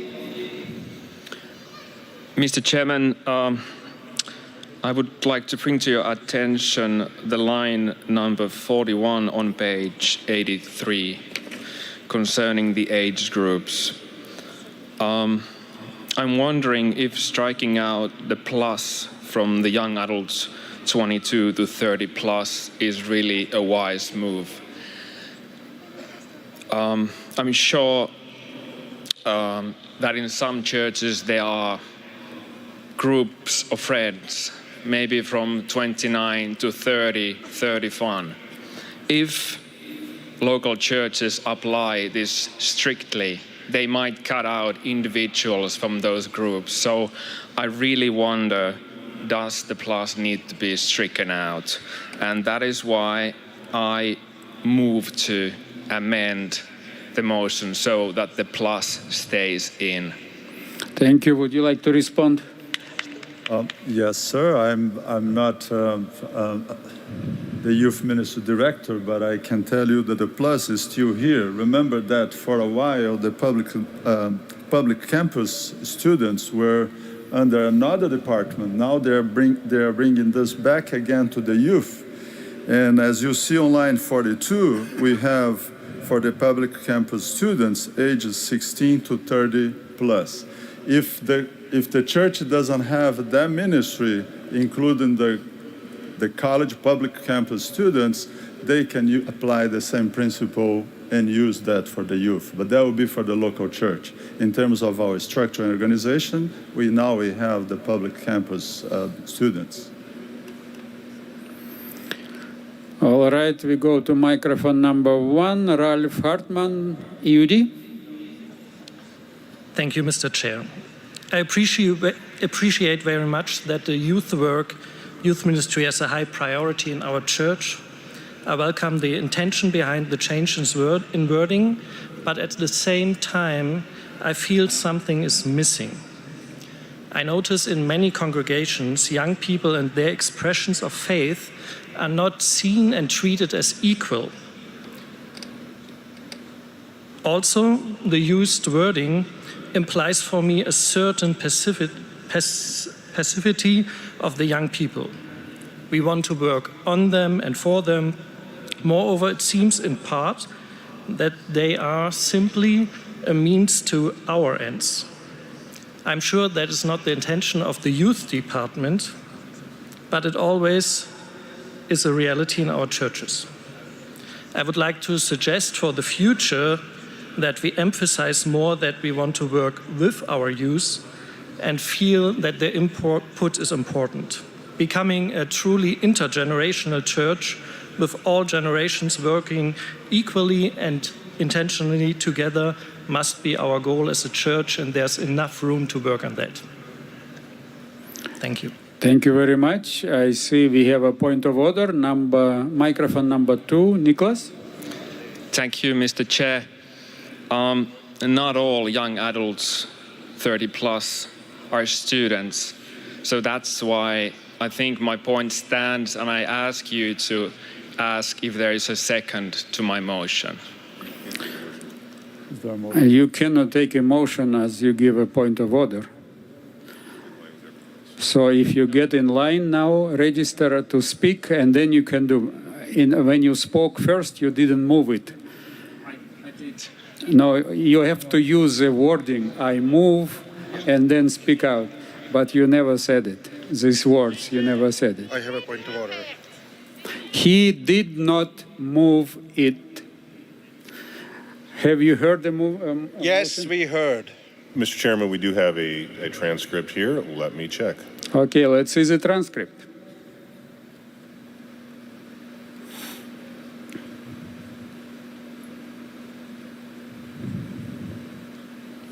Yeah, Mr. Chairman, I'm looking at the transcript here, and I don't see the word I move at all. So sorry, he has not used the wording. You see, if you want to move a motion, you have to say, you cannot say, I would like to reconsider, I would like, you have to say, I move, and then follows. And this was not done. All right, we have a point of order on microphone number 2, Janos. I do believe that we heard correct terminology, that Niklas moved the motion. And that's why I would like to see the transcript on the screen as well.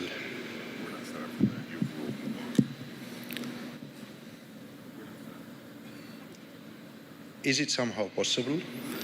Mr. Chairman, we are not set up to show the transcript. I've reviewed it here. I saw it. Chair has ruled. Listen, he can get in line, he can make the motion, but you can't do it from my point of order. All right, thank you very much. We have someone wishing to speak on microphone number 6, Flaviano. Thank you, Mr. Chair. I would just like to receive general clarification into the title designation, specifically using the words leader and director, which is used extensively in all these sections, whether a leader is truly a leader, director truly a director, and so forth. Thank you. Would you like to respond? Pastor Chair, the document is in front of us, and it's true. The words leader and director appears in the document. I have no additional comments on that.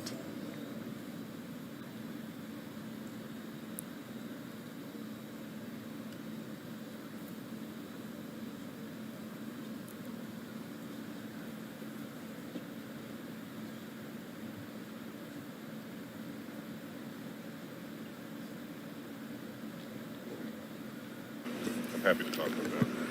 All right. I need to say that now they have checked very carefully, and in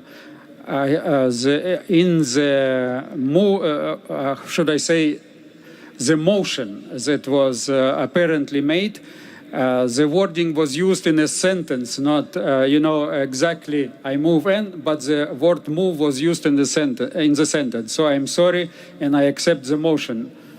So please repeat your motion. Thank you, and my apologies for the confusion.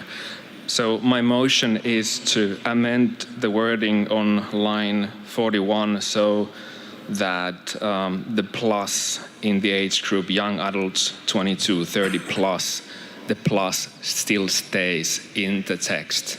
I move the motion.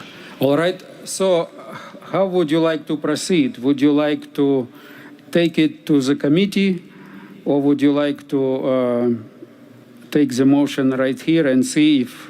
Pastor Chair, it can be very confusing if we try to do here, because I see the plus here at the end of the sentence. Mm-hmm. In many churches, you don't have all the age groups. For example, in Sabbath school, we may not have all the divisions of the children's divisions separate ages. So you combine some of them in one room.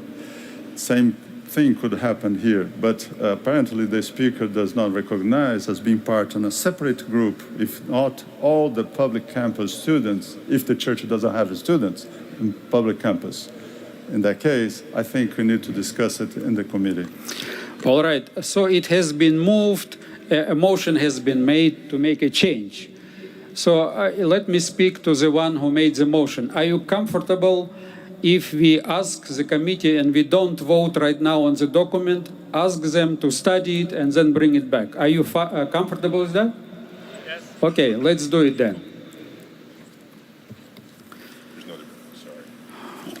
Okay, and but we will hear others who have lined up for the same, motion.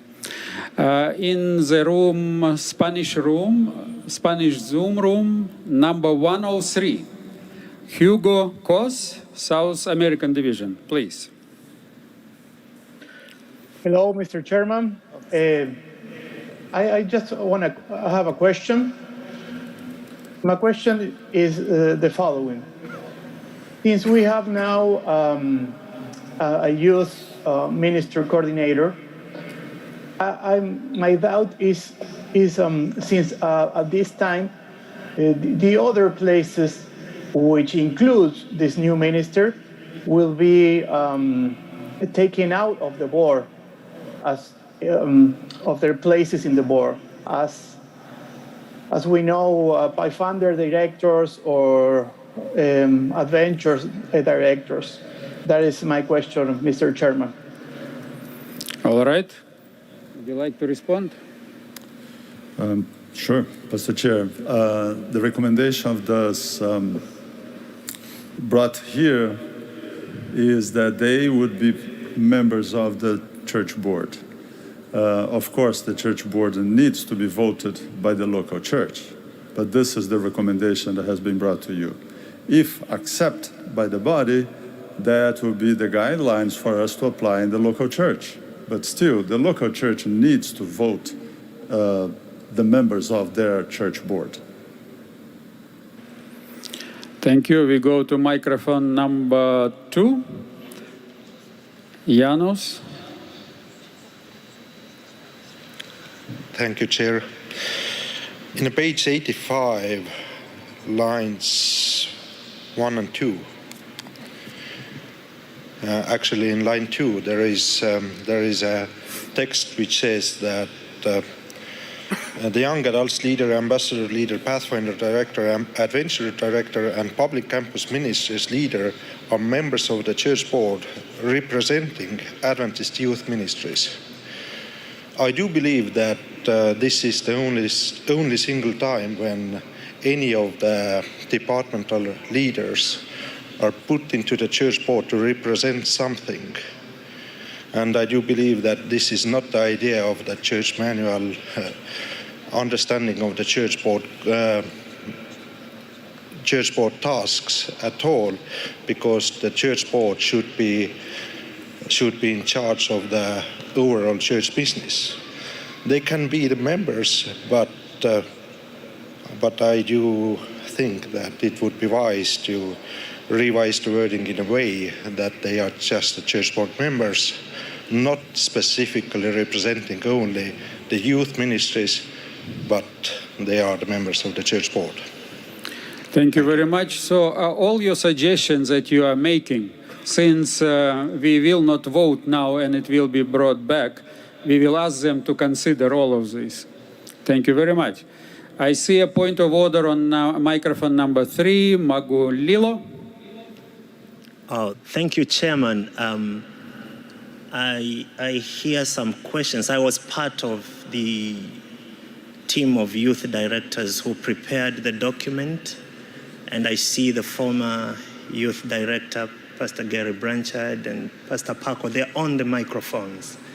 I don't know what will be the best procedure for them to address some of those, because they're straightforward questions and they can be answered very easily instead of referring them back. Thank you. All right, it's not a point of order, but what I would suggest, since the church manual committee, standing committee will meet, so probably we will ask the leaders, the youth leaders who have participated in working out this document to join the group and express the reactions and so on. So probably this will be the way to do it. All right, I see in the English Zoom room 101 from SUD, Goldemar. Yes, Mr. Chairman, I have a recommendation to the Church Manual Committee whether it is possible to add mission statement to be included in Church Manual. That is my recommendation to the Church Manual Committee. Mr. Chairman, if I can, I move the motion if it could be included. And then my second question will be, in my conference, from the direction of GC or division, Adventist Youth Federation, a kind of organization is formed. So whether that is still existing or whether that I have not found in church manual. So I need a clarification regarding Youth Federation, Adventist Youth Federation. Thank you very much. Your suggestions and questions we will ask also for our group to study and respond to you. Number 1 microphone, Moises from South American Division. Obrigado, Sr. Presidente. Preciso de tradutor, okay? Yeah, please, we need someone to translate. We have a translator here. Go ahead. Thank you, Mr. Chairman. Please go ahead, dear brother. Ok. Primeiramente, boa tarde a todos.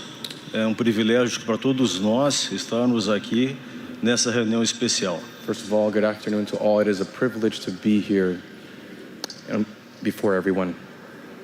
Quero dizer também que eu concordo com o texto proposto pela Conferência Geral. Ele está perfeito. I would also like to say that I agree with the proposed text with the General Conference. It is perfect.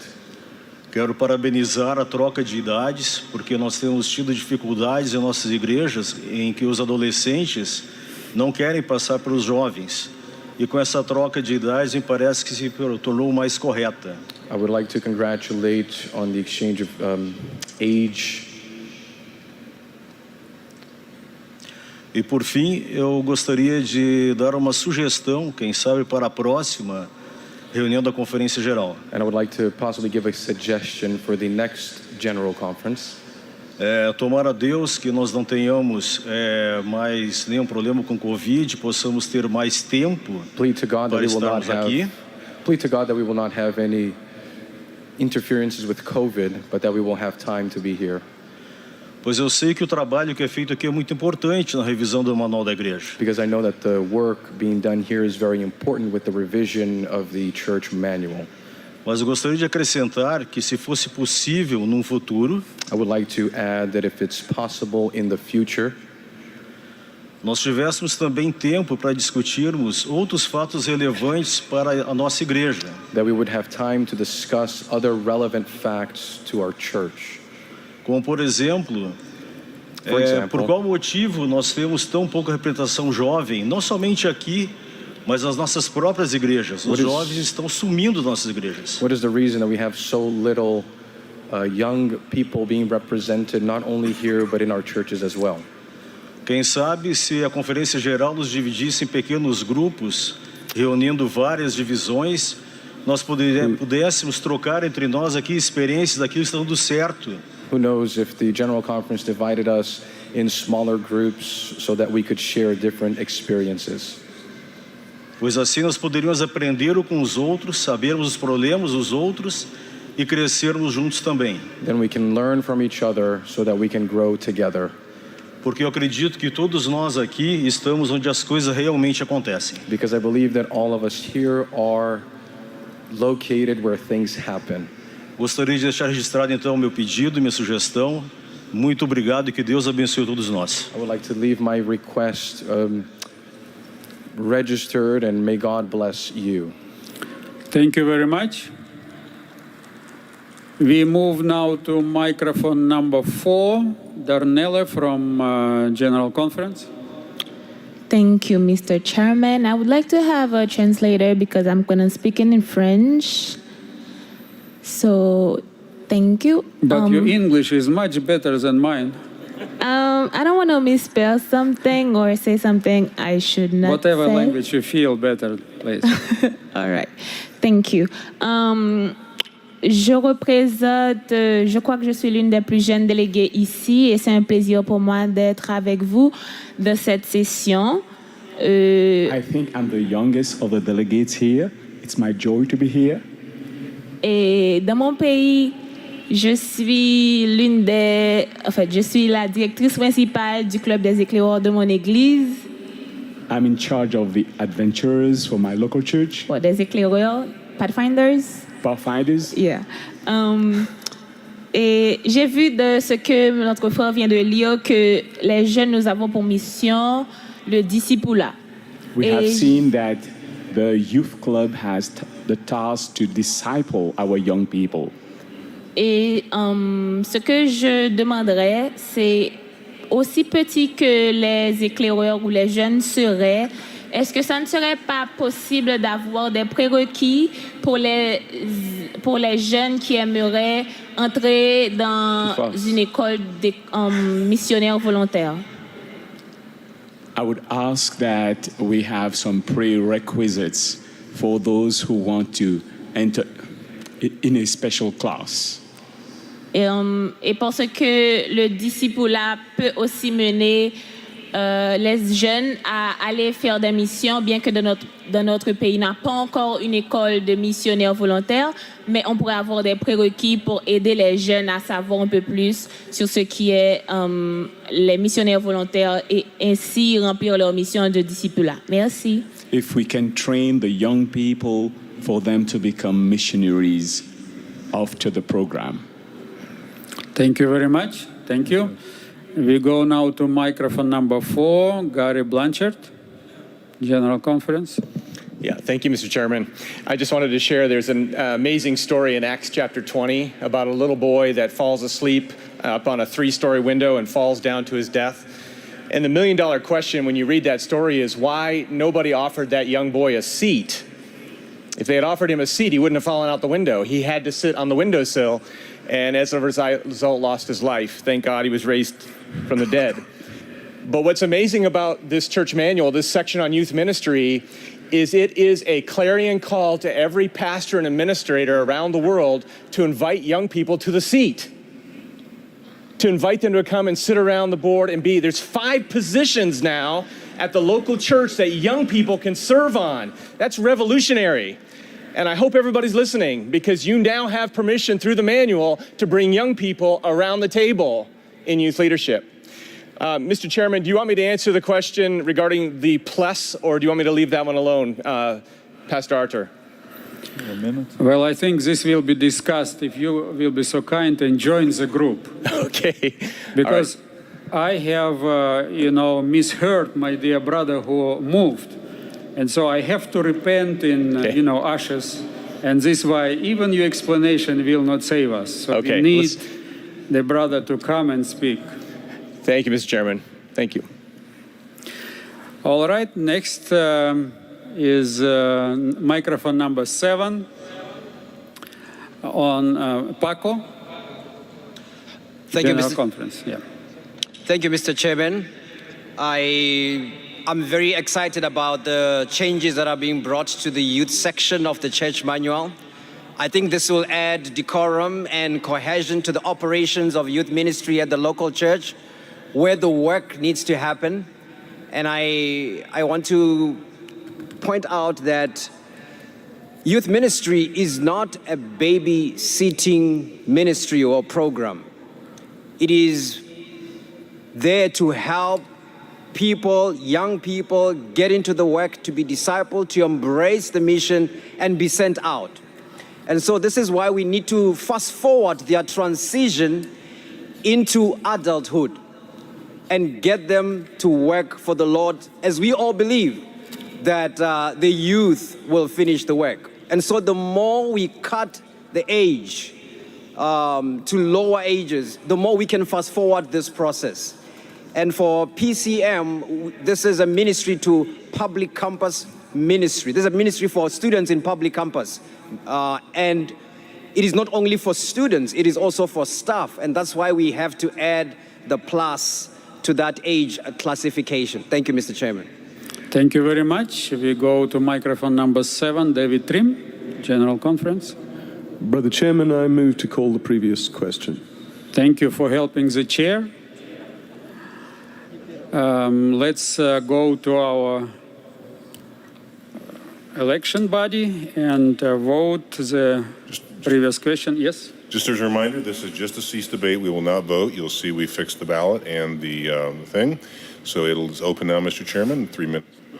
Thank you very much. Let's start voting.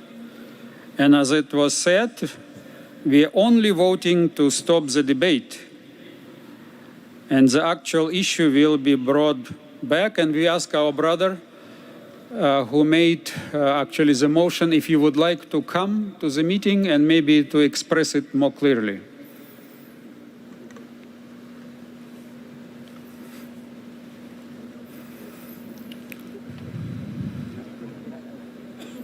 And if you can forgive me that I misheard you, I will be very thankful.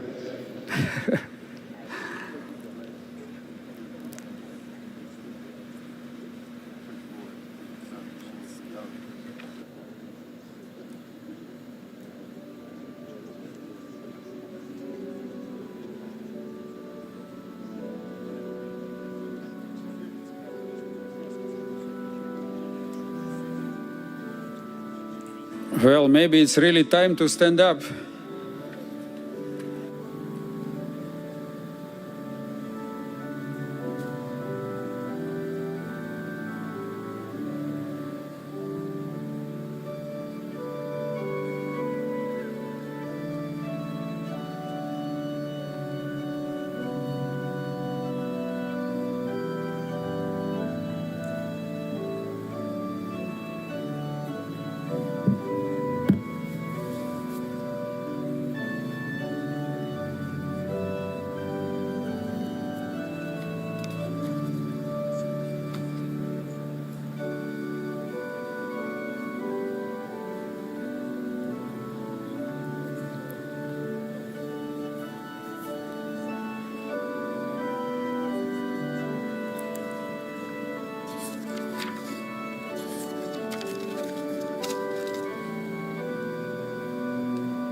Well, 45 seconds or 42 left.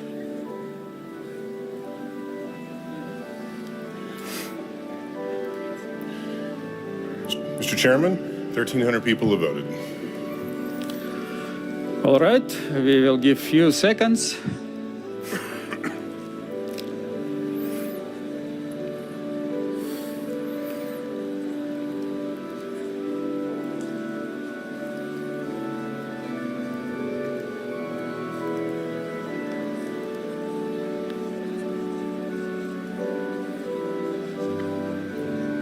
All right, let's call the vote. All right, Mr. Chairman, we're closing the vote. 1,339 voted. Results will be displayed now. All right, 97% voted to stop the discussion. And as we said, the item will be brought back after the committee discusses. Let's move to the next item. Thank you, Pastor Chair. As some of these items are related, and we skip two, we also need to skip the next one. So I would ask permission, Pastor Chair, to skip 422 and go directly to 423. And if I can have on the screen the slides, it's in the agenda is page 90. Thank you. And the reference, that's a new section that we will be working on. The reference number is 419. It's the item 423 in your agenda. I know that some of you are getting tired at this time of the afternoon, but let me tell you this, we are halfway through.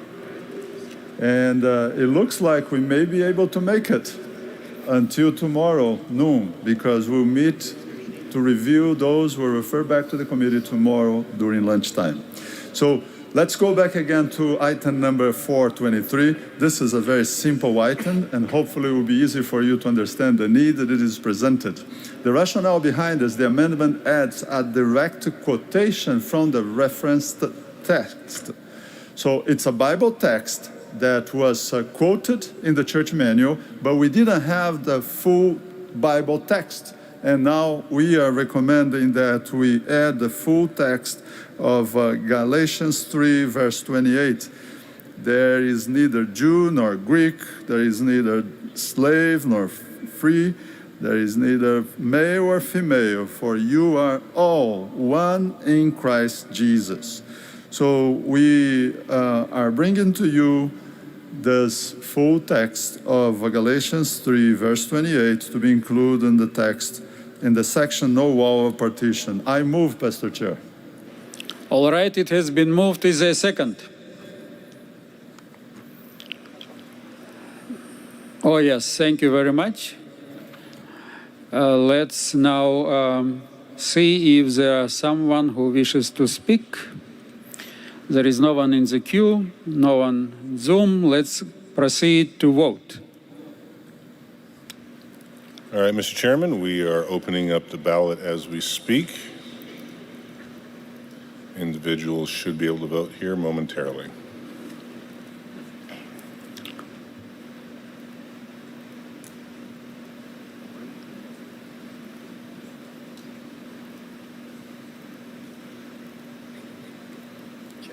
Mr. Chairman, the ballot is open. People may vote in the beginning now.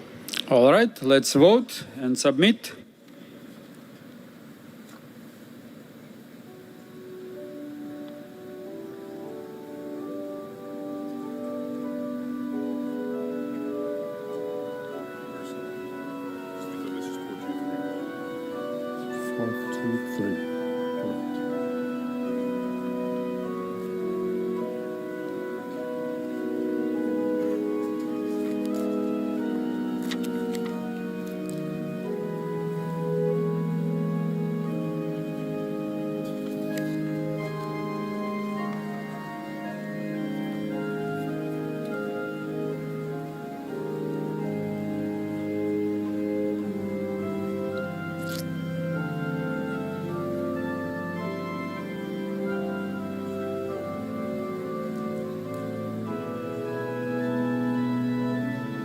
Mr. Chairman, after a minute of voting, we have 1,064 ballots cast. Looks like we are moving good.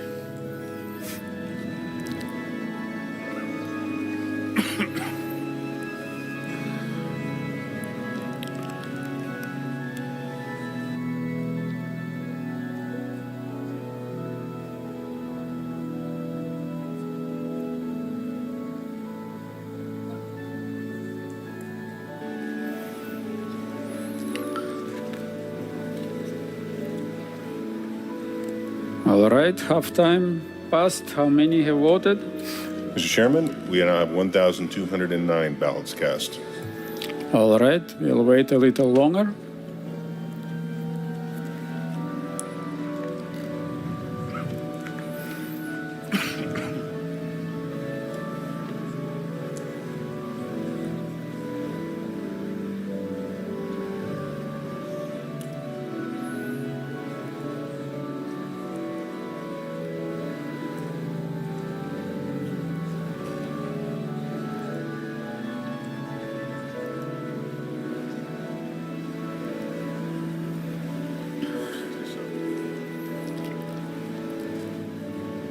All right. Probably we can call the vote. All right, Mr. Chairman, we are closing now.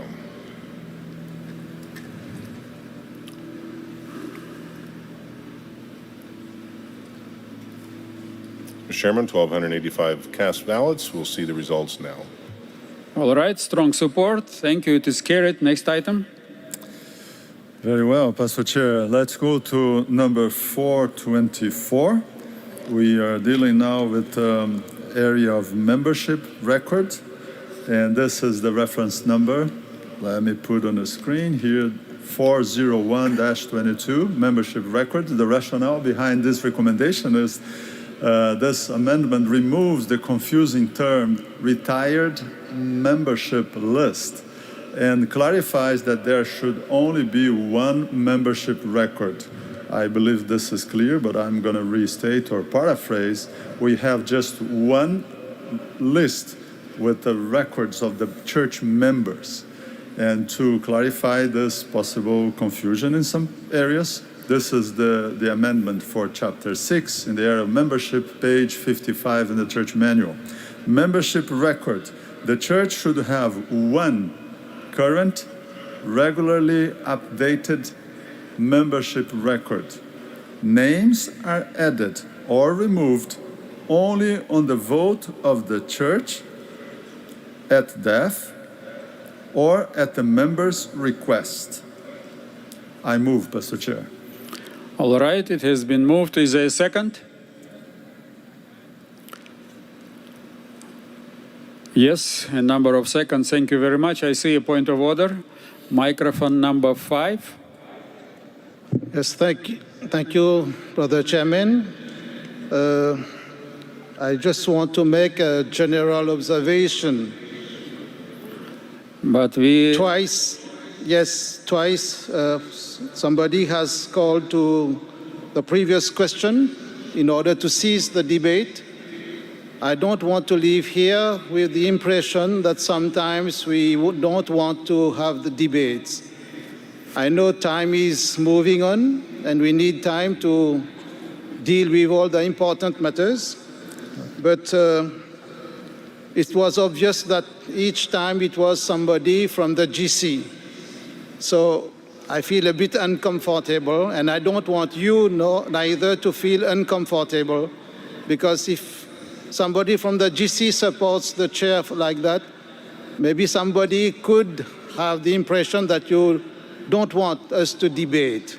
And if we have called the World Church to deal with these important matters, it will be good that we have a bit more time to exchange. And so we want all to be proud of our church, because we are not afraid of any debate, because we want to be transparent and we want to help the next generation to be proud of their church, because we can stand firm face to any idea, any discussion, and we want all to move forward. I am proud of my church. Thank you. Thank you, Daniel, for this remark. I think, you see, when people feel that the item was discussed already enough and they move the previous question, you have probably seen that it was overwhelmingly supported by more than 96–97%. It means that the body itself felt it was enough. So there is, in spite whoever moves a previous question, we always ask the body to vote. And if there is a desire to continue, then the body can express it.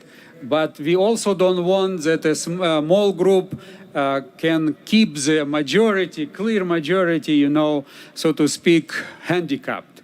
But you are very right. We would really like everyone who is willing or feels it's enough to feel the freedom to call the previous question when it is felt that it was discussed enough. But, you know, the discussions are very helpful. And dear sisters and brothers, don't be discouraged when you see that we have here a discussion for, against, and so on. This is very healthy. We should be able, as brothers and sisters, to discuss, and then we come to a decision. So don't feel when you somewhat discouraged if you feel that there are so many speaking in one direction and the other. This is very healthy. When many opinions are discussed, and then a decision is made, this is healthy. Thank you very much. We have a number of those who would like to speak to the motion. The first one is Nicholas from TED, and microphone number 2. Thank you, Mr. Chair. If the stricken out sentence on lines 15 and 16 of page 91 is removed as proposed, there remains no mention regarding keeping a list of retired members.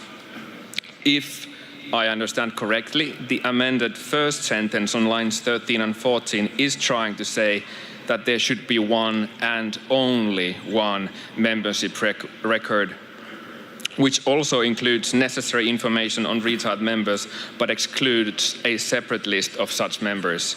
However, the first sentence could also very easily be understood to concern current members only, and to say nothing about keeping a separate list of retired members.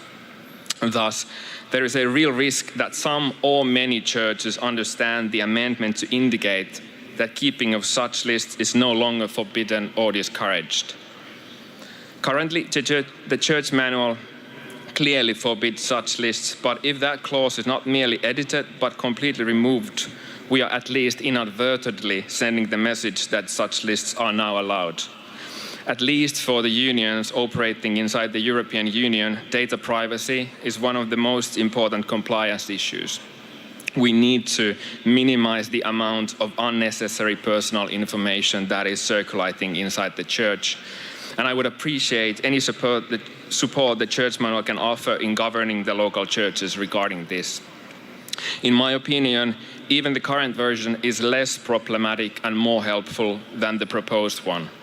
I am convinced there must be a better, clearer, and less ambiguous wording to achieve the same rationale. Therefore, I move to refer this item back to the committee. I move the motion. All right, now I really heard you well. You know, there is quite an echo from here, but this time you made it so clear that even through the echo I got it. Is there a second? I see some seconds. This was a motion to refer, and the motion to refer is debatable. And I will ask if there are any questions, observations. Mr. Chair? Yes. Mr. Chairman, the individuals will need to scan in just a second here. All right, people can scan in now to speak to the motion to refer. Thank you, Mr. Chairman. All right. Yes, Gerson, you wanted to say something? Sure, I'd Go love ahead. to. Yes, thank you, Pastor Chair. I really appreciate the thoroughly work of the speaker, and we can see that he did his homework and read it carefully, the recommendations. However, I want to state that this is a general, the church manual is for worldwide application. if the local church or a specific area of the world there is a special need, still it's under responsibility of the local church to decide how to do it. The reason the last line was deleted was exactly to clarify. When you try to explain the same thing and repeat it again, people may start getting confused. In some places, when you see retired, they think about those who are already not working. They are under, they stop working because they are aging. In other places, they keep list of those who already died. And this, as much as we love and cherish the memory of our loved ones, this will be a theological problem if we keep records of those that already died as part of the membership roll. So there are many reasons that we decide to clarify this, to make it simple and shorter. So again, Pastor Chair, that's the intention, the recommendation, and of course we respect if there is any specific reason at the local church to operate in a different way. This should not be the rule for the others, even though we respect, and again, the authority of will be over the local church again. Thank you.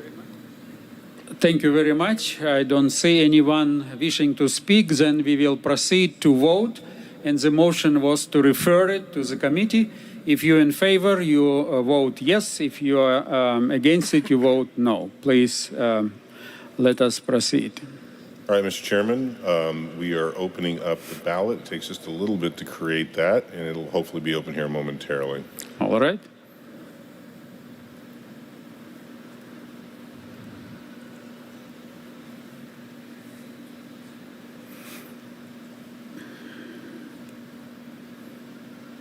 All right, Mr. Chairman, it's opening now. It should be ready here momentarily. I will...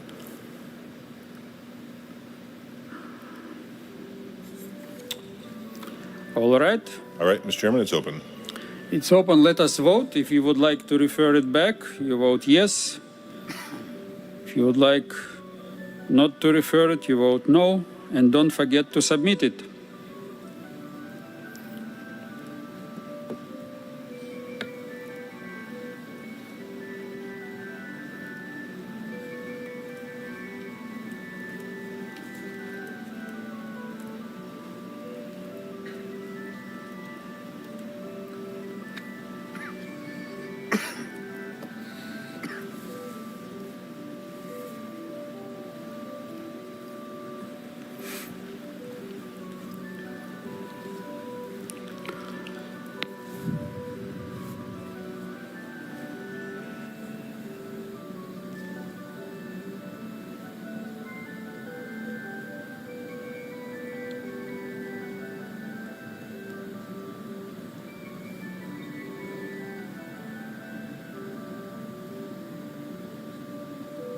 Mr. Chairman, over 1,000 ballots have been cast.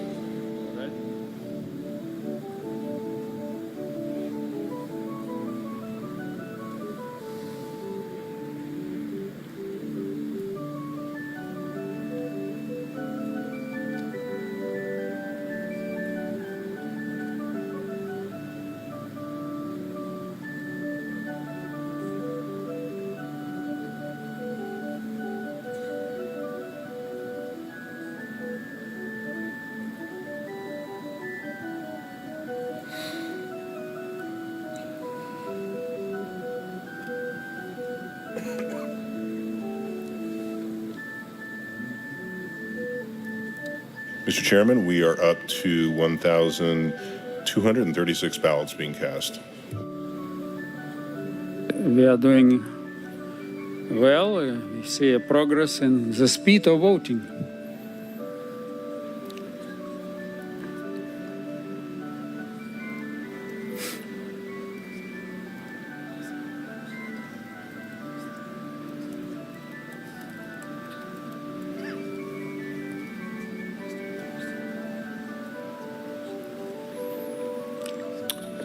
Chairman, we are at 1,285 ballots. All right. Looks like we have achieved our number that usually we had this afternoon. Let's close it. Closing now, Mr. Chairman. Mr. Chairman, 1,300 votes exactly. It'll be displayed here momentarily.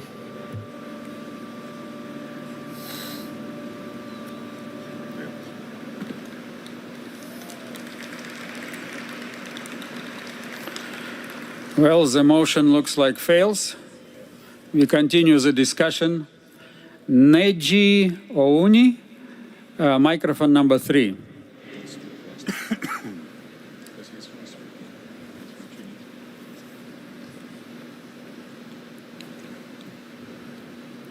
Mr. Chair, I'm not against the motion, but I just want, if it's possible, to put it again on the screen.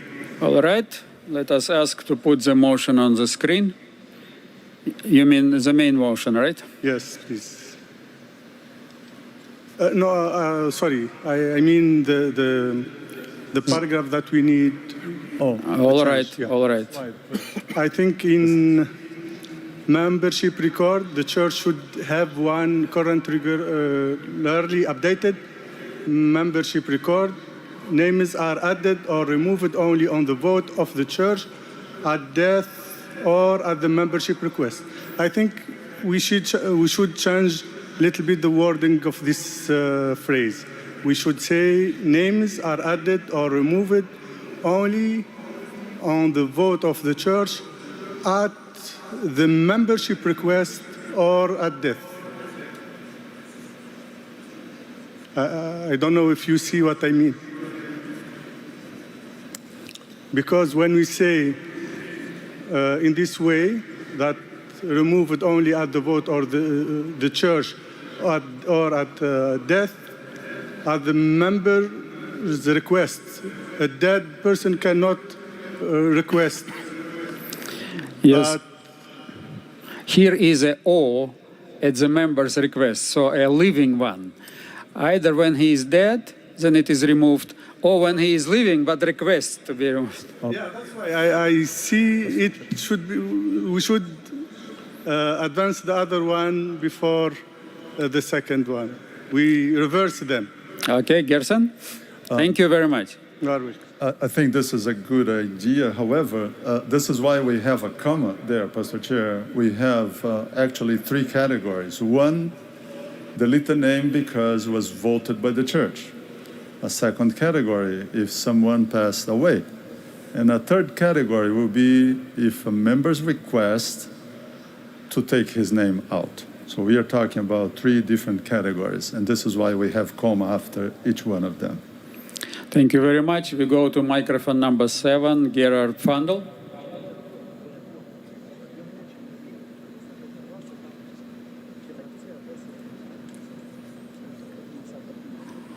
Well, looks like there is no one. Then we'll go to microphone number 8, Namdi Anyamoro. Sorry if I Thank you very much. You got it. I'm looking at the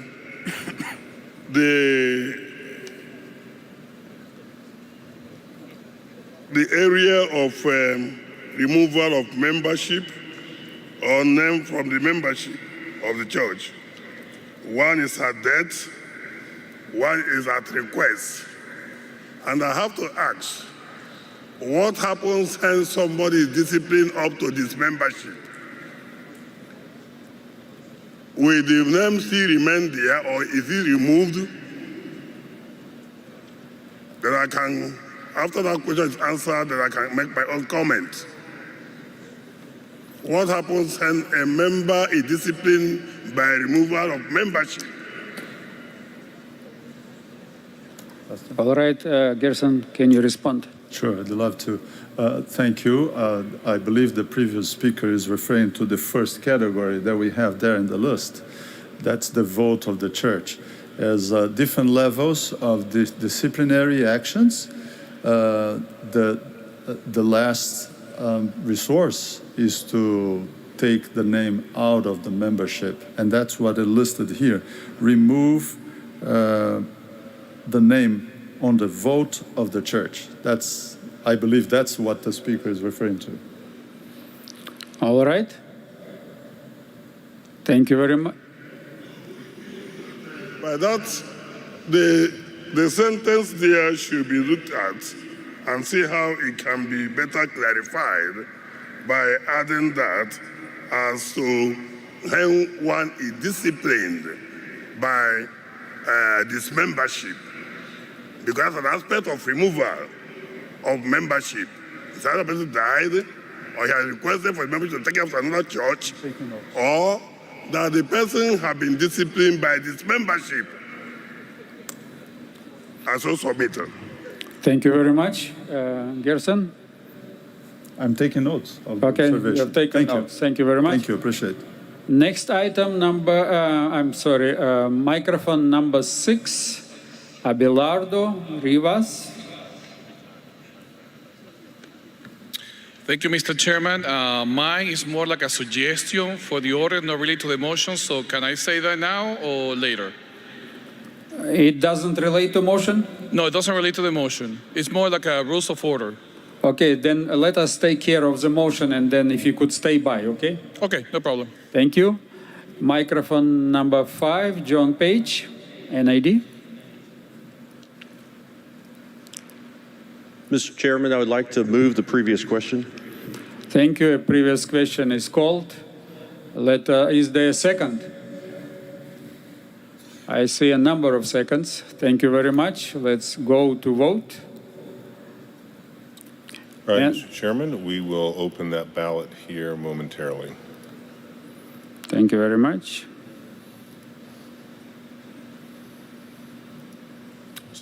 It's open, Mr. Chairman. Individuals can now vote on moving the previous question. All right, the motion is to call the previous question. If you want to stop debate, you vote yes. If you want to continue, vote no.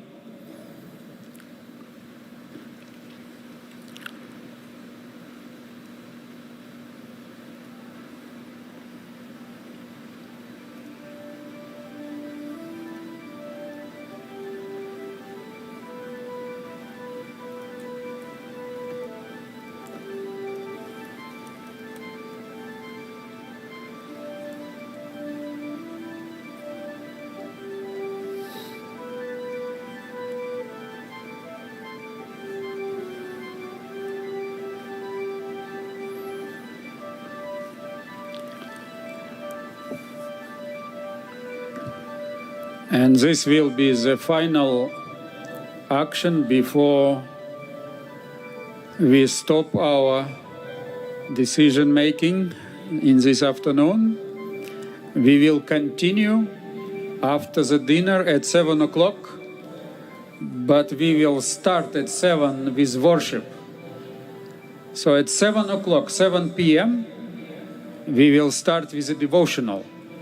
And after the devotional, we will continue with our business session. So please keep it in mind. 7 o'clock, a devotional here. Mr. Chairman, at around 2 minutes left, we've got 1,164 ballots cast. All right. Maybe while we are waiting, there was our brother standing aside. He wanted to speak not to the motion. Maybe this is a good time to do it, to use these 2 minutes. Thank you, Mr. Chairman. It seems like during this debate, we are learning on the go.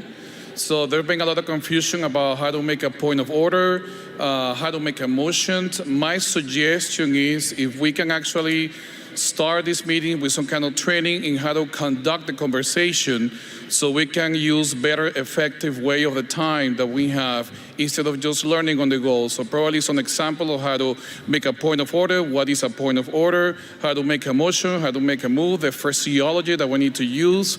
I think that will really help us to have a better communication between us. Thank you. Thank you very much. It's really a good suggestion. I think we have put in every delegate's bag rules of order. And they are, I think, in 3 or 4 languages, right? 4 languages, yes. In 4 languages. So, but if there needs to be additional, probably we need to look at it. Thank you very much. Mr. Chairman? Yes. We are at 1,234 ballots cast. I will say for those interested, there is parliamentary training available from various organizations, which I go to. It's a fascinating time. You're biased. Mr. Chairman, we have 1,240 votes cast. All right, probably we can close the vote. All right, Mr. Chairman, we are closing the ballot.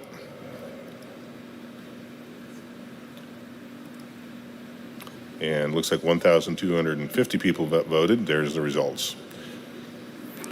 All right, as you can see, overwhelmingly people felt we need to cease the debate, so we proceed immediately to vote on the main motion, right? Exactly, Mr. Chairman. We are opening that here now.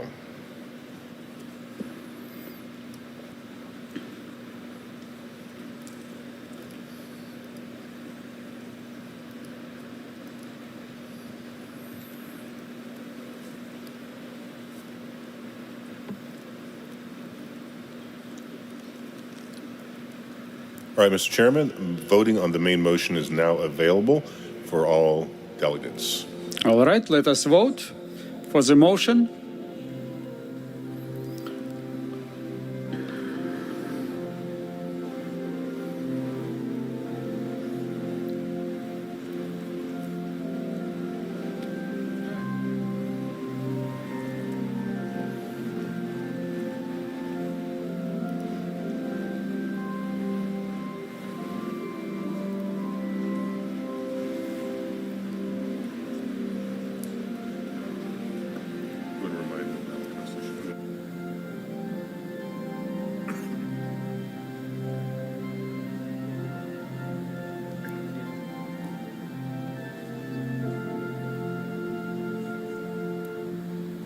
Just as a reminder to everyone, Constitution and Bylaws Committee will be meeting in room 160 tonight.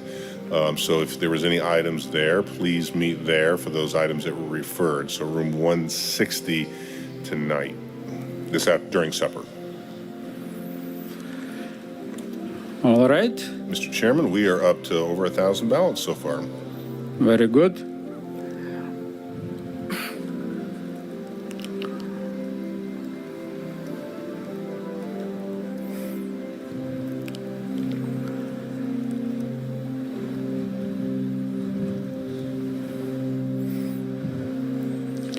I see people already leaving. Probably we have to call the end of the vote, otherwise. Well, Mr. Chairman, we are just a little over 1,100. Okay, let's wait till we get 1,200. I guess people could vote and leave if they wanted. That would. Yeah, while fine. they're walking, they can vote, right? And Thank you very much to all who were standing by and helping us to make some progress. Pastor Chair? Yes. Yeah, just as we wait a few more seconds, I just want to say that I'll be back tonight. We'll continue tonight. Yes, at 7 o'clock we will start with the devotional. And after the devotional, we will return to a probably nominating committee report and other church manual items. Mr. Chairman, we're up to 1,176 ballots cast. All right. Let us probably call the vote. All right, Mr. Chairman, we are closing the vote as we speak. We got up to 1,181. It'll be displayed here shortly. All right, overwhelmingly supported. It is taken care of. Thank you, Gerson. And thank you to all of you. We will finish now our afternoon session with a prayer. And we will ask our secretary, Claude Richley, to have the prayer. Let us stand for prayer, please. Father in heaven, we thank you for the opportunity that we had to make amendments and changes in the church manual this afternoon in a spirit of brotherhood and peace. We give thanks and praise to you for making this possible, for we have gathered here in the name of Jesus, and it is in his name that we will now leave these premises and come back a little bit later. Amen. Amen. Thank you very much. We'll see you at 7.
There's a wild new hair growth method that works incredibly well, and now the world is talking about it.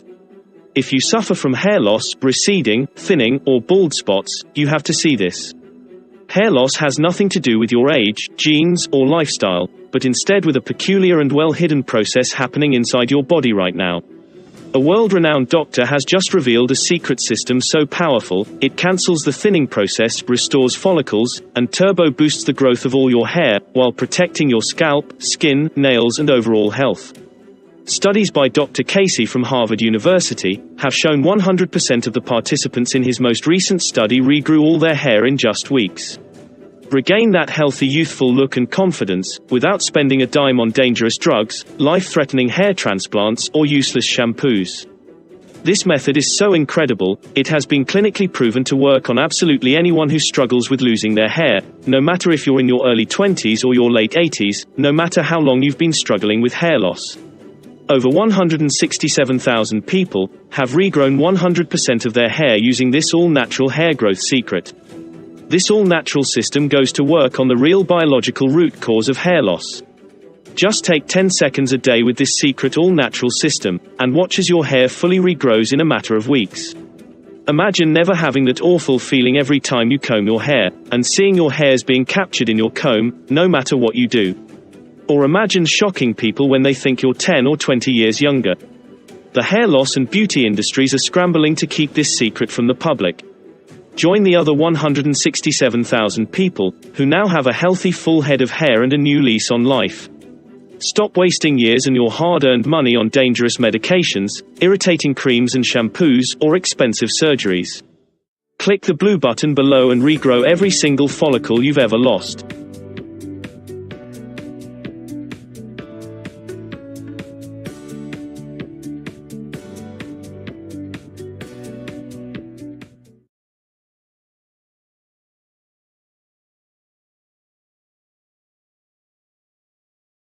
You might have seen videos like this before, but here's the big secret.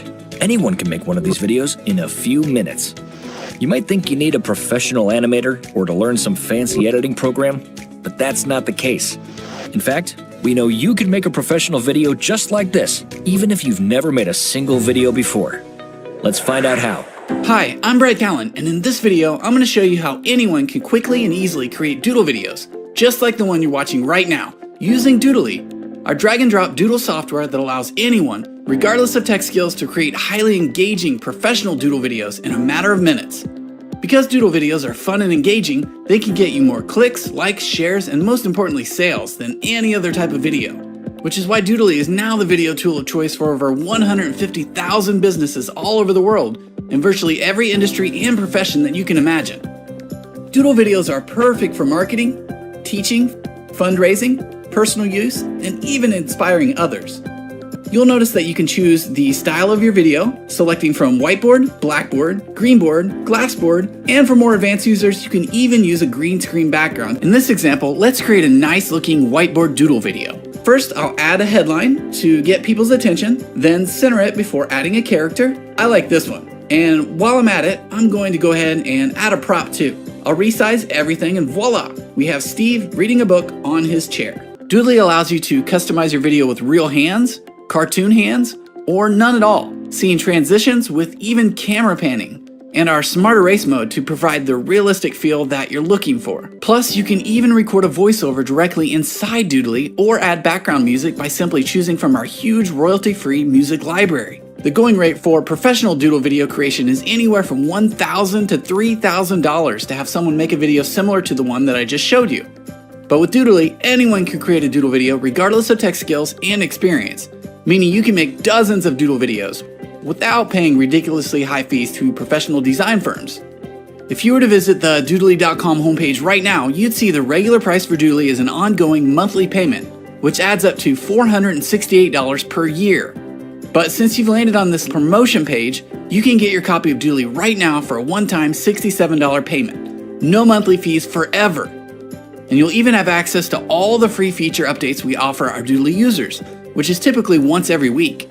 So to lock in this one-time $67 payment with zero monthly fees forever, go ahead and click or tap on the button next to this video to claim your copy of Doodly today.